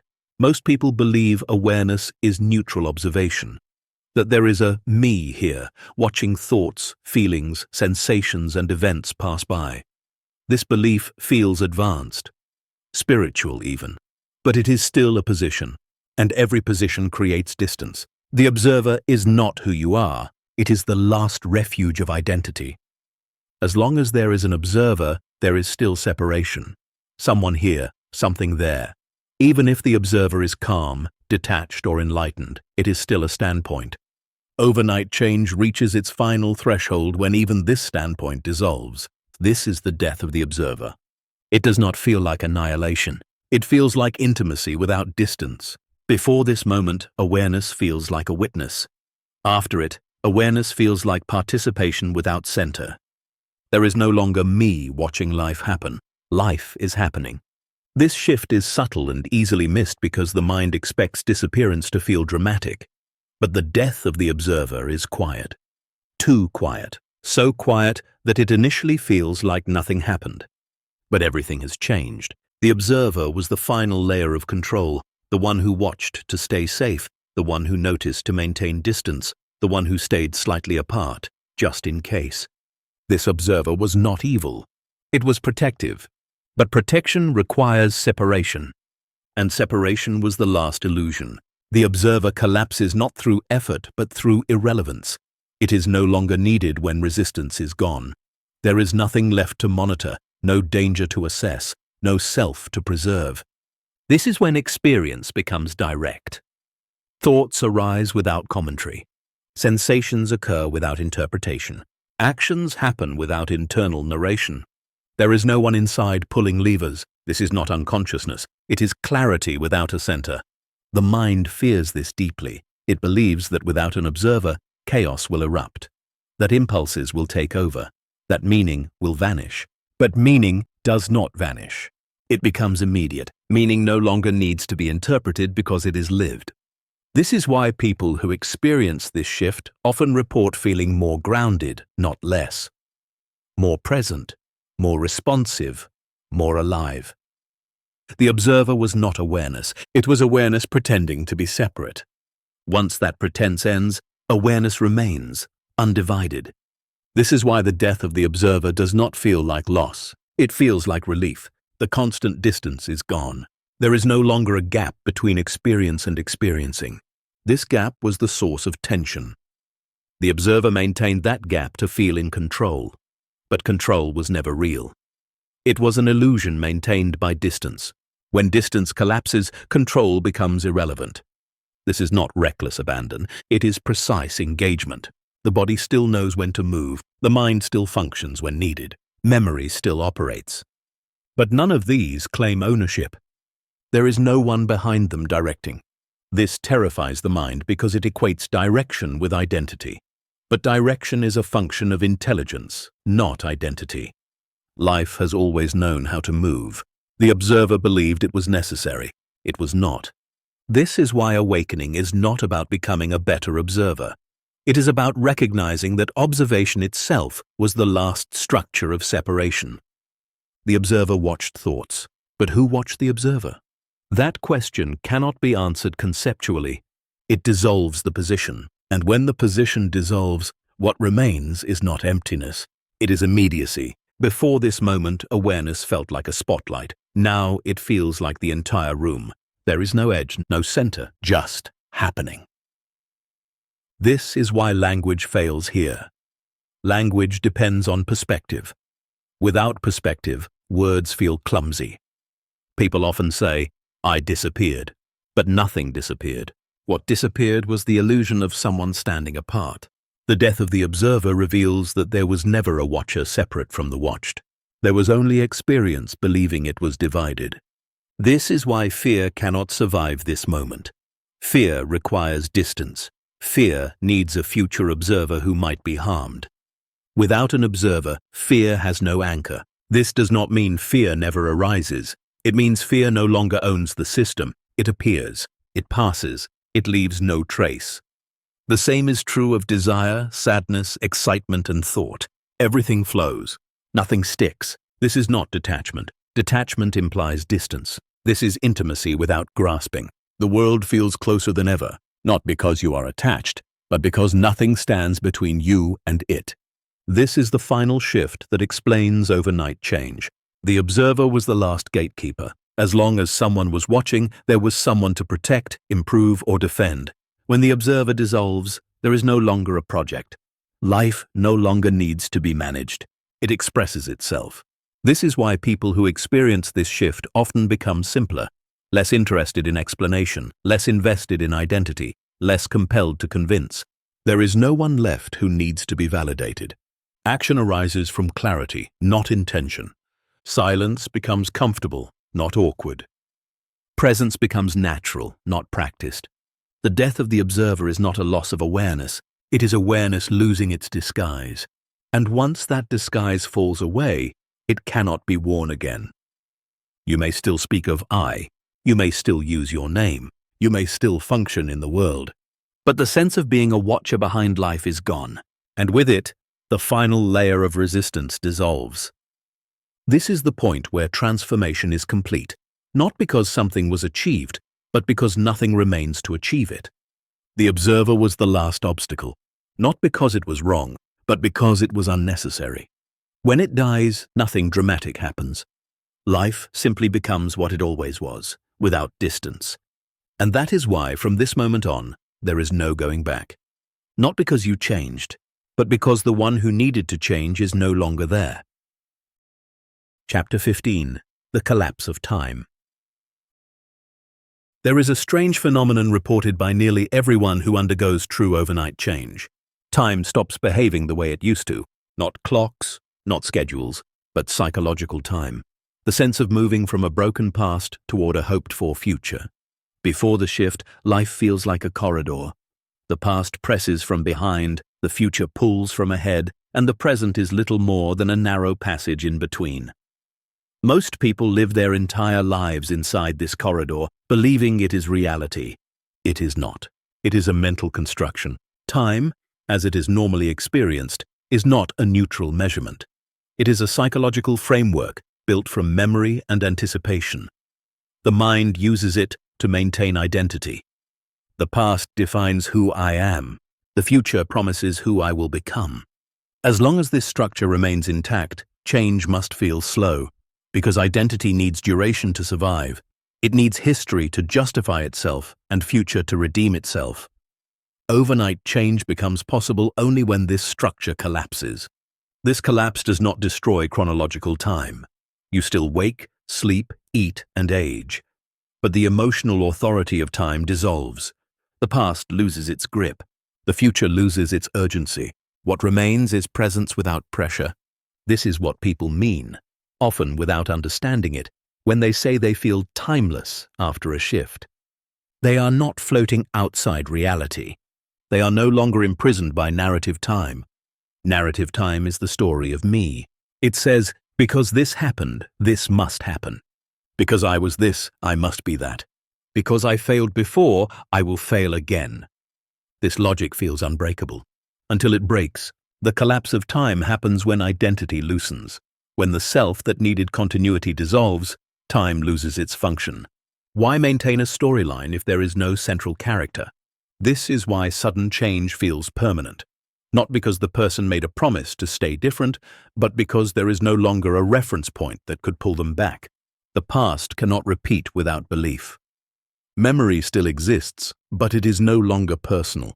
It becomes informational rather than defining. A record, not a ruler. The future still appears, but it no longer carries salvation. It becomes possibility rather than pressure. This is the collapse of psychological time, and it is disorienting at first. People often say, "I don't know who I am anymore." What they mean is, "I don't know my story." Without story, the mind feels naked. But what replaces story is not confusion. It is immediacy. Decisions no longer reference the past. They arise from clarity in the moment. Actions no longer aim at a future self. They express present alignment. This is why action feels effortless after the collapse of time. Effort was required to move between past and future. When only the present remains, movement is direct. The collapse of time also explains why fear weakens. Fear depends on future projection. It imagines loss, danger, or failure that has not occurred. Without future as a psychological anchor, fear has nowhere to land. Fear may arise as sensation, but it cannot build a story. And without story, it dissolves. The same is true of regret. Regret depends on past comparison, what should have been. Without past as an authority, regret becomes a thought without weight. This is not denial. It is freedom from compulsion. The past does not disappear. It loses jurisdiction. This is the moment people describe as starting over, even though nothing external reset. Jobs may remain. Relationships may continue. Circumstances may look identical. But the internal timeline is gone. This is why old triggers fail to work. Triggers require time. They depend on memory linking past emotion to present stimulus. Without emotional time, the chain breaks. A familiar situation appears, but no reaction follows. The person notices this and thinks, "That used to bother me." Used to. That phrase reveals everything. The collapse of time creates a clean break, not gradual, immediate. This is why others are often confused by those who change overnight. They expect regression. They wait for the old pattern to return. But the pattern cannot return without time to support it. And time, as a psychological force, is gone. This does not make a person reckless or detached. It makes them precise. Without time pressure, there is no rushing. Without past burden, there is no hesitation. Action becomes appropriate rather than strategic. This is also why patience becomes natural, not practiced. Natural. Patience is not endurance, it is absence of urgency. Urgency was a function of time anxiety, the belief that something must happen before something else. When time collapses, urgency collapses with it. What remains is readiness. Readiness is different from waiting. Waiting is passive. Readiness is alert. This is the state in which life responds quickly, not because it is forced, but because nothing is delayed internally. The collapse of time also explains why creativity flourishes after awakening. Creativity does not live in past or future. It lives in now. Without time pressure, expression flows. Ideas appear whole rather than constructed. Solutions arise without analysis. Conversations unfold naturally. This feels miraculous to the mind. But it is normal. It is how intelligence functions when not fragmented by time. The mind fears this collapse because it believes time is structure. Without it, it imagines chaos. But chaos was produced by time pressure. The present moment is inherently orderly. The collapse of time is not something you cause. It happens when the self that needed continuity dissolves. When identity falls away, time has no anchor. And when time loses its grip, change becomes instantaneous. Not because you moved faster, but because you were never moving at all. You were holding on. Once that grip releases, everything reorganizes around immediacy. This is why overnight change feels like waking from a long dream. The dream had a past. The dream had a future. The dream had a storyline. Waking has only this, and this is enough, more than enough. It is complete. The collapse of time is not mystical. It is structural. Remove the self that depends on time, and time collapses. What remains is life, unsegmented, not rushing forward, not dragged backward, simply happening. And when life is allowed to happen without timeline, transformation is no longer a process. It is a fact. This is why some people change overnight. Not because they improved faster, but because time, the very thing that made change seem slow, quietly disappeared. And with it, the illusion that they were ever behind. Chapter 16. The Point of No Return. There is a moment in real transformation that cannot be undone. Not because it is dramatic, not because it is mystical, but because something essential has been seen too clearly to be forgotten. This is the point of no return. It is not marked by certainty. It is not accompanied by confidence. It does not arrive with reassurance. It arrives quietly, almost invisibly, as a simple knowing. I can't pretend anymore. Not pretend to be healed, not pretend to be enlightened, but pretend to believe the old story. This moment is not a victory, it is an ending. Before this point, there is always a way back. Even after insights, awakenings, or periods of clarity, the mind can still reassemble its familiar structure. Old fears can reclaim authority. Old patterns can return. The self can resume its role as manager and narrator. But after this moment, something breaks permanently. The illusion is no longer convincing. The point of no return happens when consciousness recognizes, beyond doubt, that the old identity was never real in the way it claimed to be.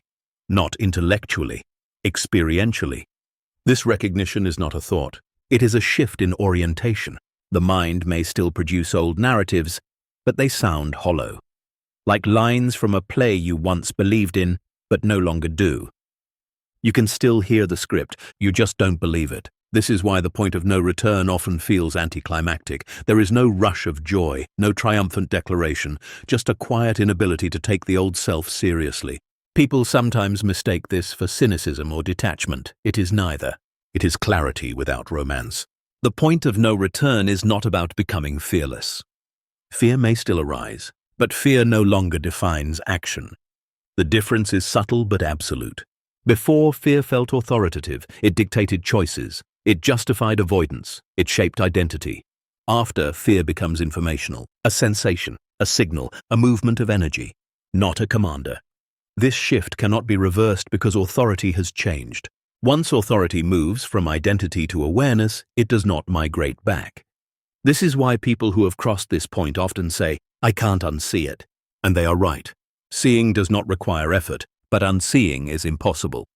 The mind may attempt to recreate urgency, doubt, or self-importance, but these attempts lack gravity.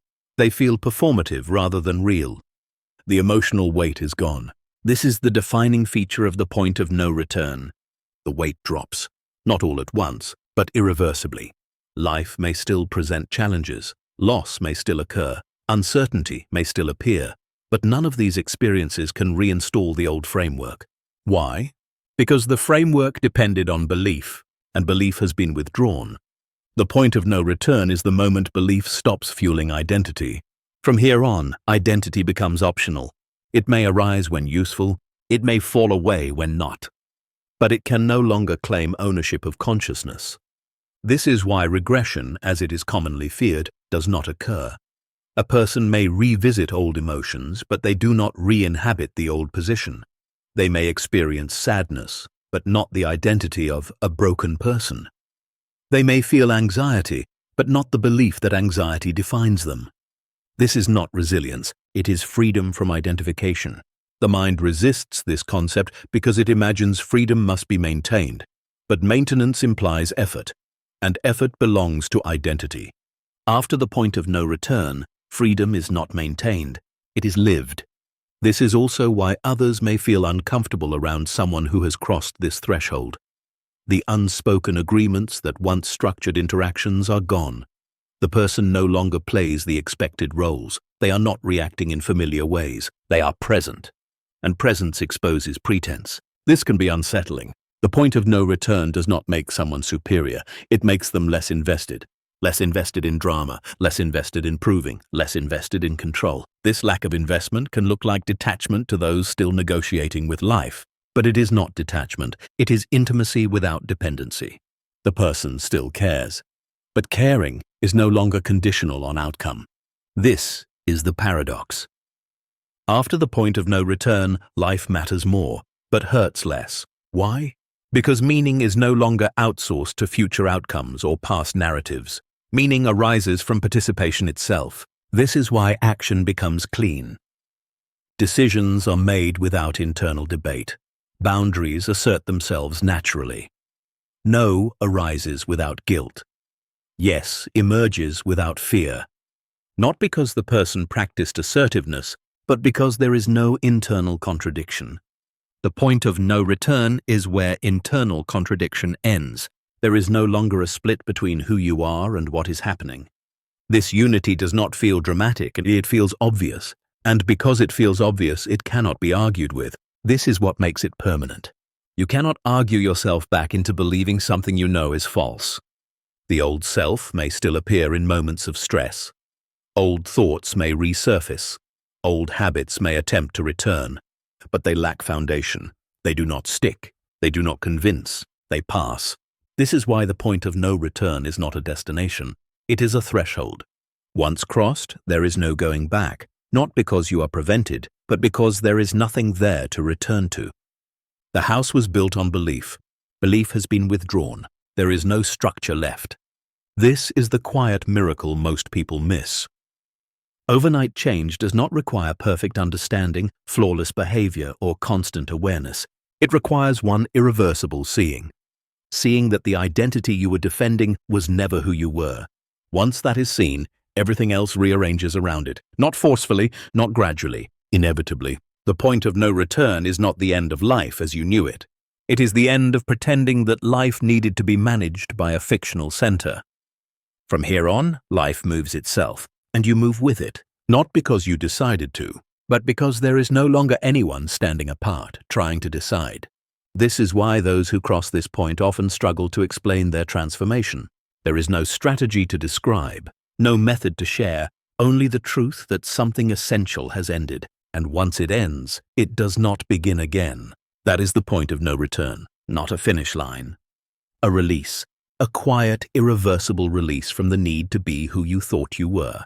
And from that moment on, change is no longer something that happens to you.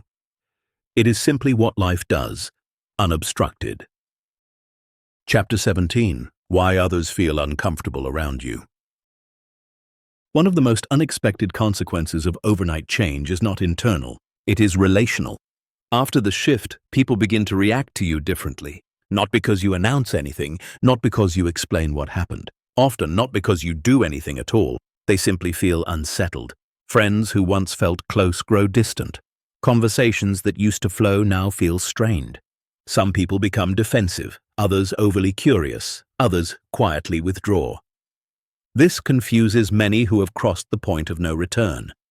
They expect harmony to increase as inner conflict dissolves. And in many ways, it does.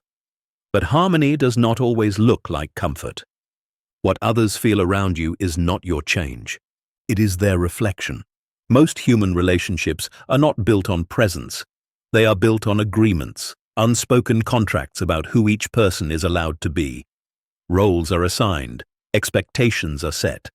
Emotional patterns synchronize. I am the anxious one. You are the strong one. You need reassurance. I provide stability. These roles feel natural because they are familiar. They create predictability. They allow people to orient themselves. Overnight change dissolves these contracts, not intentionally, not aggressively, but completely.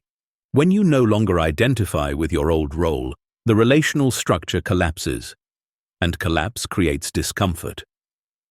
Others may not know why they feel uneasy. They may say you've changed, that you're distant, that you're different, that something feels off. They are not wrong, but what feels off is not your presence. It is the absence of your old participation. You are no longer feeding the pattern. Before the shift, relationships were often maintained through emotional exchange. One person reacts, the other responds. One triggers, the other soothes. One resists, the other compensates. After the shift, reaction drops. You still listen, you still respond, but you no longer mirror unconscious patterns. This creates a vacuum, and vacuums demand adjustment. Some people rise to meet you. They relax. They become more authentic. They feel safer because there is no longer emotional turbulence to manage. Others feel exposed because your presence no longer reinforces their identity. Your calm highlights their agitation. Your clarity reflects their confusion. Your groundedness reveals their inner conflict. This is not judgment. It is resonance. You are no longer vibrating at the same frequency. This does not make you better. It makes you incompatible with certain dynamics. Compatibility is not about liking, it is about resonance. When resonance breaks, discomfort appears. This is why people may accuse you of being cold, arrogant, or detached. Not because you are, but because they no longer feel mirrored. Mirroring is how most people feel seen. When mirroring stops, they feel unseen, even if you are more present than ever. This is one of the hardest aspects of transformation to navigate. The temptation is to reassure, to explain, to soften yourself back into familiarity. But doing so requires returning to the old role, and that is not possible after the point of no return. You may still choose kindness, you may still choose compassion, but you cannot choose unconsciousness. This creates a quiet loneliness at first. Not the loneliness of isolation, the loneliness of standing without a role. This phase is temporary. Relationships reorganize just like reality does. Some connections fall away, not because they were bad, but because they were conditional, built on who you were rather than what is. Others deepen, often unexpectedly. People who resonate with presence feel drawn to you. Conversations become simpler, less dramatic, more real. There is less performance, more honesty. These relationships feel nourishing rather than draining. This is the new baseline. But before it stabilizes, there is a period of relational turbulence. This turbulence is not a mistake, it is recalibration. The world adjusts to clarity the same way it adjusts to confusion. It simply mirrors what is present. Others feel uncomfortable around you because your presence no longer confirms their internal narrative. This is not something you need to fix. Trying to make others comfortable often means abandoning yourself, and abandoning yourself recreates the old dynamic. The discomfort others feel is not a problem to solve, it is information. It shows where unconscious agreements once existed. It reveals where connection was maintained through tension, not truth. After awakening, connection must be voluntary, not enforced by roles, not sustained by guilt, not stabilized by fear. This is a new way of relating, and it takes time. Some people will test you. They may provoke old reactions, push familiar buttons, try to pull you back into the dynamic. This is not malicious. It is unconscious. They are checking if the old contract still exists. When it does not, the interaction ends differently.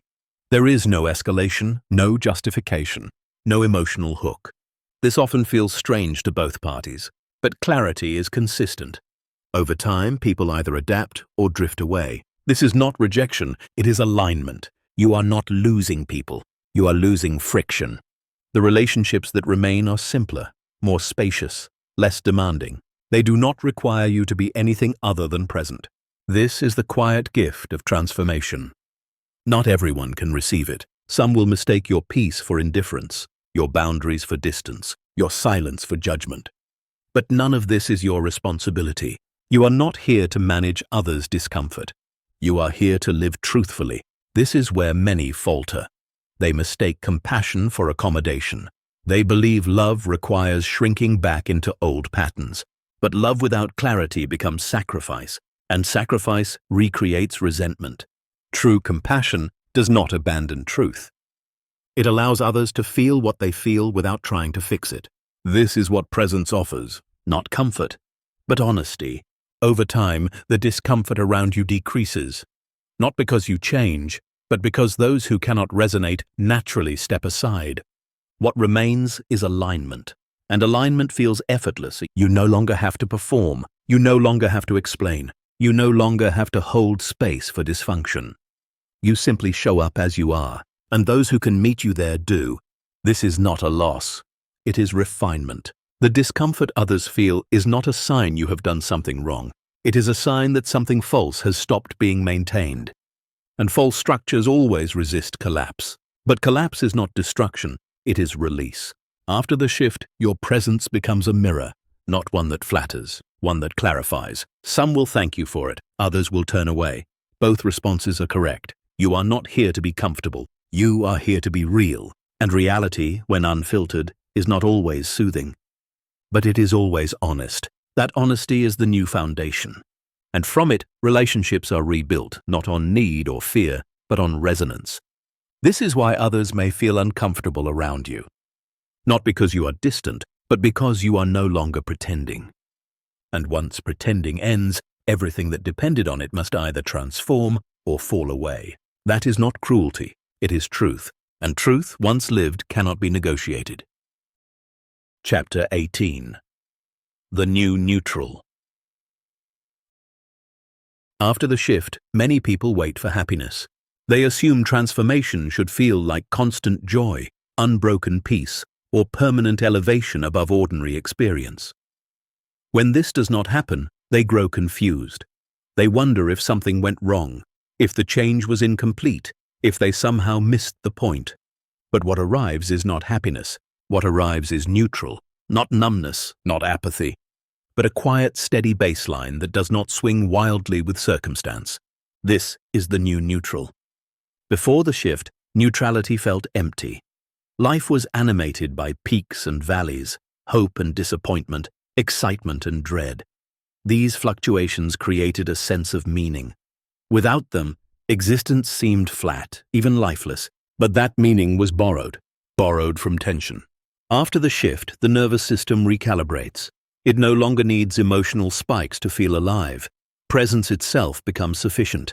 This is deeply misunderstood. The new neutral is not the absence of feeling. It is the absence of unnecessary intensity. Emotions still arise, joy appears, sadness comes, interest, curiosity, affection, frustration all still happen, but they do not dominate the internal landscape. They pass through. Before, emotions owned attention. Now they visit. This changes everything. The mind, accustomed to drama, initially interprets neutrality as loss. It says, I don't feel as excited as I used to, or things don't thrill me the same way. This is true, but the thrill was fueled by instability. Excitement depended on lack. Relief depended on tension. Pleasure depended on escape. When lack dissolves, excitement loses its edge. When tension ends, relief becomes unnecessary. When escape is no longer needed, pleasure becomes simpler. The new neutral is grounded. It does not seek stimulation to feel real. This is why people after awakening often describe feeling ordinary. Not dull, ordinary, as if life has returned to a natural pace. This ordinariness is unfamiliar because most people live in a state of chronic agitation. They mistake agitation for aliveness. When agitation ends, they fear something is missing. What is missing is instability. The new neutral is stable, and stability allows depth. Before the shift, attention was pulled outward, toward outcomes, validation, and distraction. After the shift, attention settles. It becomes available. This availability makes simple things vivid.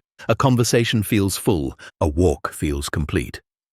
Silence feels comfortable, not because they are exciting, because nothing is being resisted. This is the quiet miracle. The new neutral removes the constant background anxiety that once accompanied life. the feeling that something should be happening, that something must change, that this moment is insufficient. When that pressure ends, life feels spacious. This does not mean ambition disappears. It means ambition is no longer desperate. Goals may still exist, projects may still matter, but they are no longer tied to identity. Success does not promise wholeness. Failure does not threaten worth. This frees action. People often become more effective after the shift, not less. They are no longer fueled by fear. They are no longer chasing emotional payoff.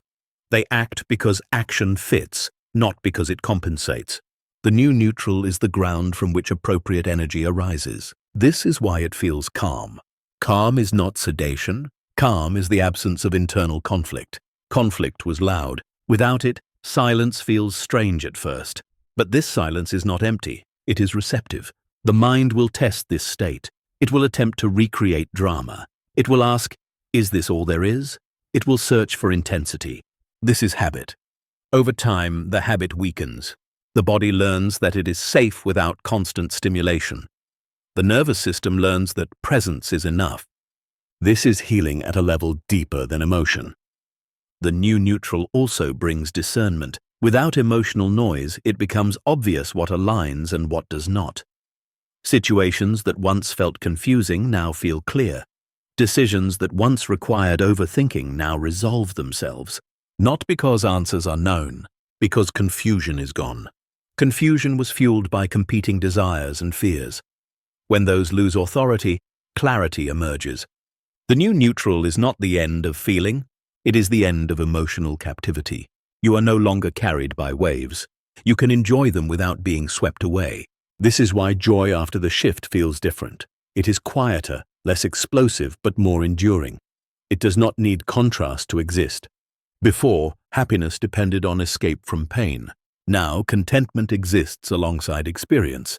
This is maturity of consciousness, not excitement, not bliss, stability. The new neutral does not advertise itself. It does not seek attention. It does not perform. It simply is. And because it is, it becomes the new reference point.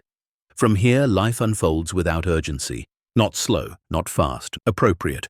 This is what most people never hear. Transformation does not make life thrilling. It makes life workable. It replaces volatility with steadiness, drama with clarity, tension with space. At first, this can feel underwhelming. Then, it feels like home. The new neutral is not something to achieve. It is what remains when the fight ends, when resistance dissolves, when identity loosens, when time collapses. It is the natural state that was always there, buried under noise. And once you live from it, you realize something profound. You do not need to feel extraordinary to live fully. Ordinary without resistance is more than enough. It is complete, it is quiet, and it is free. Chapter 19. Desire without attachment. After the shift, desire does not disappear. This surprises many people. They expect awakening to erase wanting, to flatten ambition, to dissolve longing into indifference. When desire remains, they wonder if they have failed to transcend something essential. But desire was never the problem. Attachment was. Before the shift, desire was heavy. It carried urgency. It demanded fulfillment to justify existence. It whispered, "I will be whole when this happens." And until it did, life felt incomplete. Desire was not a movement toward life. It was a negotiation with lack. After the shift, desire changes its texture. It becomes light, not weaker, not suppressed, but free from desperation. This is desire without attachment. It arises naturally, like curiosity or creativity. It points, but it does not pull. It invites, but it does not threaten. It moves through awareness without claiming ownership. Before, desire said, "I need this." Now it says, "This would be interesting." That difference changes everything. Attachment turns desire into identity. It binds worth, safety, and meaning to outcome. When attachment is present, desire cannot fail quietly. Every delay feels personal. Every obstacle feels like rejection. Without attachment, desire is simply energy. It has direction, but no demand. This is why people often become more effective after awakening. Desire still motivates action, but action is no longer poisoned by fear of loss or hunger for validation. The body moves, the mind engages, but the heart is not bargaining. This creates a clean signal. Reality responds to clarity far more efficiently than it responds to need. Need is noisy. Clarity is precise. Desire without attachment is precise. It does not scatter attention. It does not generate anxiety. It does not hijack the nervous system. It arises, expresses itself, and dissolves if unmet, without leaving residue. This is the key difference. Before the shift, unmet desire accumulated. It hardened into resentment, disappointment, or self-doubt. After the shift, unmet desire passes like a thought. No story forms. This does not make a person passive, it makes them flexible. They can want without clinging. They can pursue without forcing. They can let go without loss. This is why desire no longer conflicts with peace. Peace was never the absence of desire. It was the absence of attachment. Attachment created tension by demanding the future fix the present. Desire without attachment enjoys the present while moving within it. This is the end of internal contradiction. The mind often struggles here. It asks, if I don't care, why would I act? But this question misunderstands care. Care does not require attachment. Attachment is fear dressed as motivation. When fear dissolves, care remains, cleaner, quieter, more effective. Artists create without obsession. Builders build without proving. Lovers love without clinging. This is not detachment. It is intimacy without ownership. Desire without attachment allows full engagement with life without entanglement. You can invest energy without investing identity. This is the freedom most people seek without knowing it.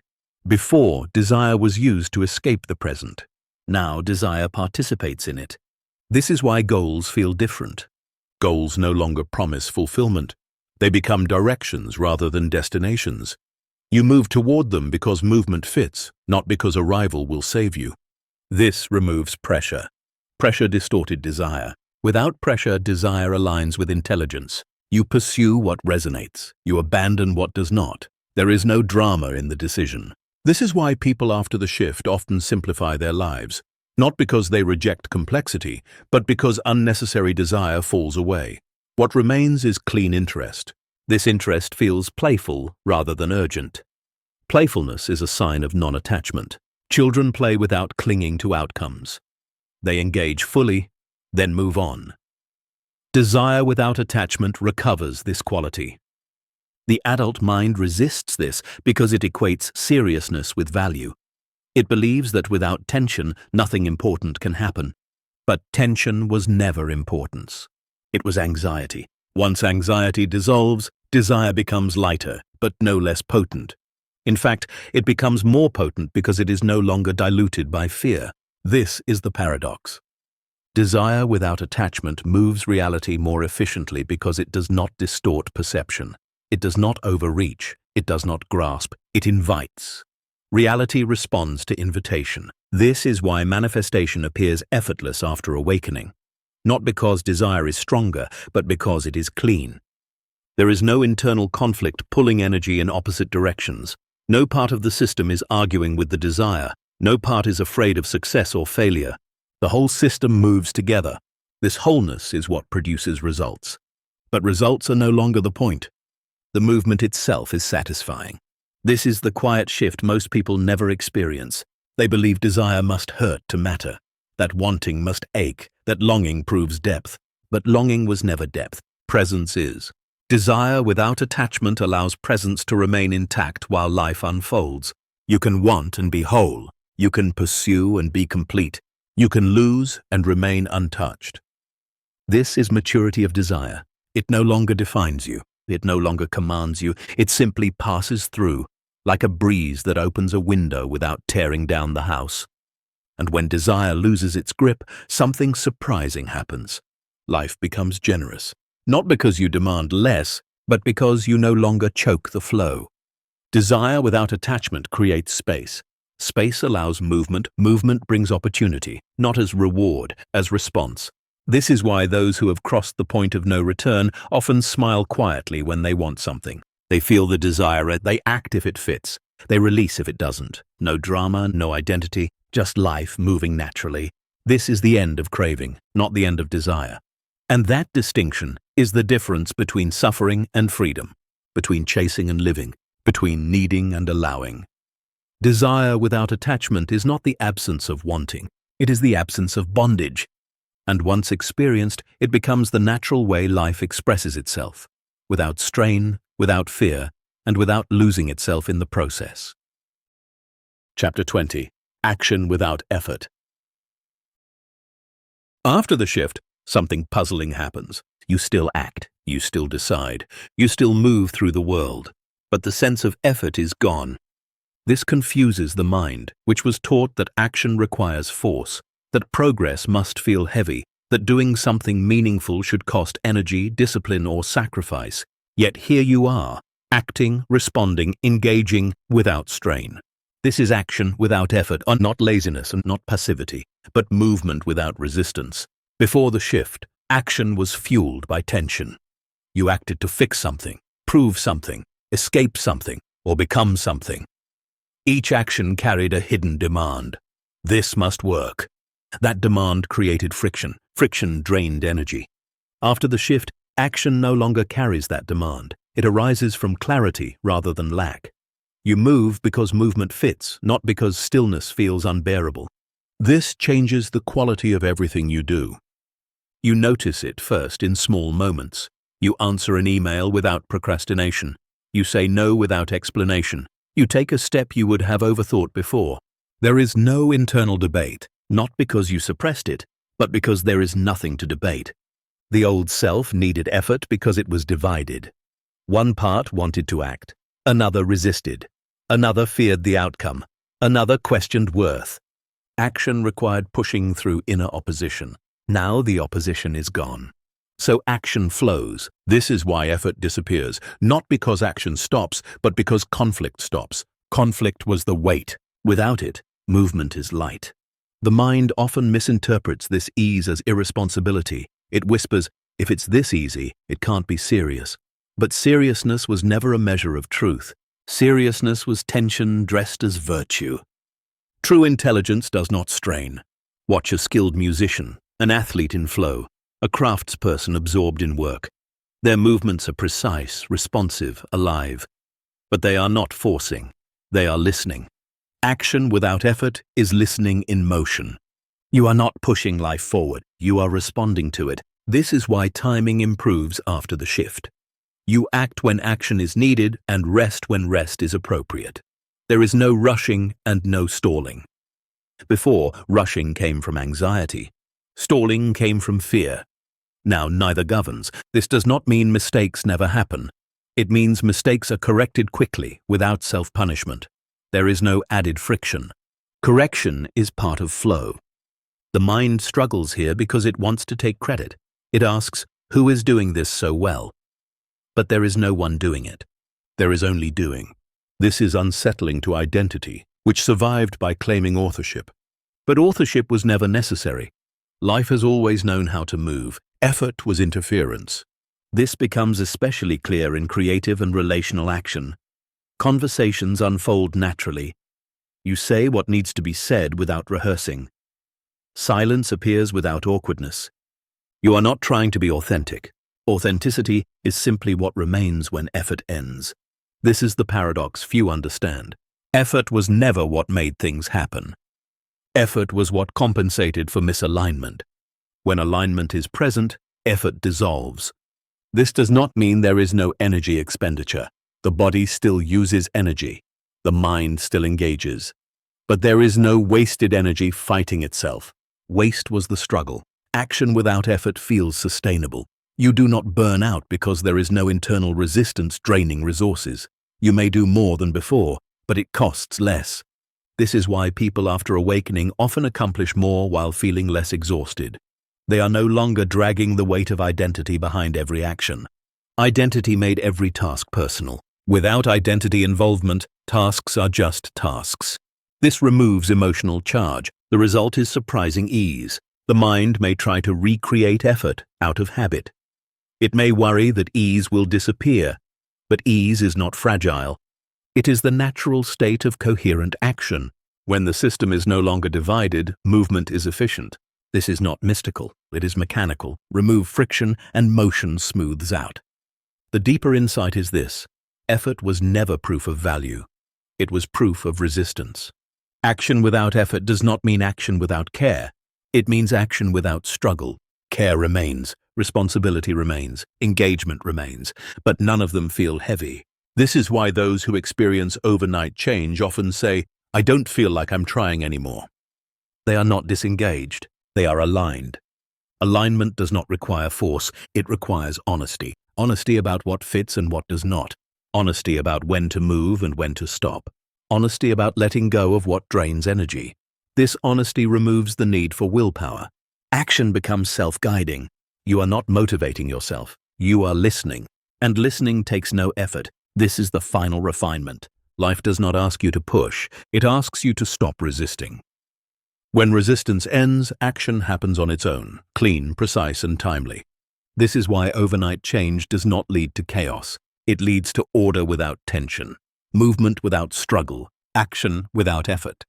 And once lived, this way of moving cannot be forgotten, because you finally feel the difference between forcing life and letting life move through you. Effort was never the engine. It was the brake. When the brake is released, motion is inevitable, quiet, natural, and free. Chapter 21. This was never about becoming. At some point after the shift, a strange realization settles in. You were never becoming anything. All along, you were subtracting. This contradicts nearly everything you were taught. Growth was framed as accumulation. More insight, more healing, more discipline, more awareness. The future version of you was imagined as an upgrade, stronger, wiser, freer. But that future never arrives, because it was never needed. What falls away instead are the layers that made becoming feel necessary. The anxiety that said you were behind, the belief that something essential was missing, the identity that promised fulfillment later. These did not improve, they dissolved. This is why overnight change feels like loss before it feels like freedom. Something you were leaning on disappears, not something good, but something familiar. The effort to become was exhausting. Becoming implied deficiency. It assumed that who you are now is insufficient, and who you will be later is worthy of peace. This assumption powered endless striving. It justified delay. It made the present moment feel like a hallway rather than a home. When that assumption collapses, the entire structure of becoming collapses with it. This is unsettling. Without becoming, what motivates life? The mind panics here. It believes meaning depends on progress. Without a future self to chase, it fears stagnation. But stagnation only happens when movement is forced. When becoming ends, movement becomes natural. This is the great inversion. Before, you moved to escape the present. Now you move because movement fits. There is no project to complete, no self to perfect, no destination to justify the journey. Life stops feeling like a curriculum. It feels like participation. This is why the question, "What's next?" loses urgency. Not because curiosity dies, but because curiosity is no longer anxious. The future no longer holds your worth hostage. This does not mean ambition disappears. It means ambition is no longer compensatory. You may still build, create, explore, and grow, but growth is no longer an attempt to fix yourself. It is an expression of interest, not insecurity. This is the difference between becoming and unfolding. Becoming is imposed. Unfolding is organic. Becoming demands comparison. Unfolding does not. Comparison fueled dissatisfaction. Without it, satisfaction becomes the default, not ecstatic, but sufficient.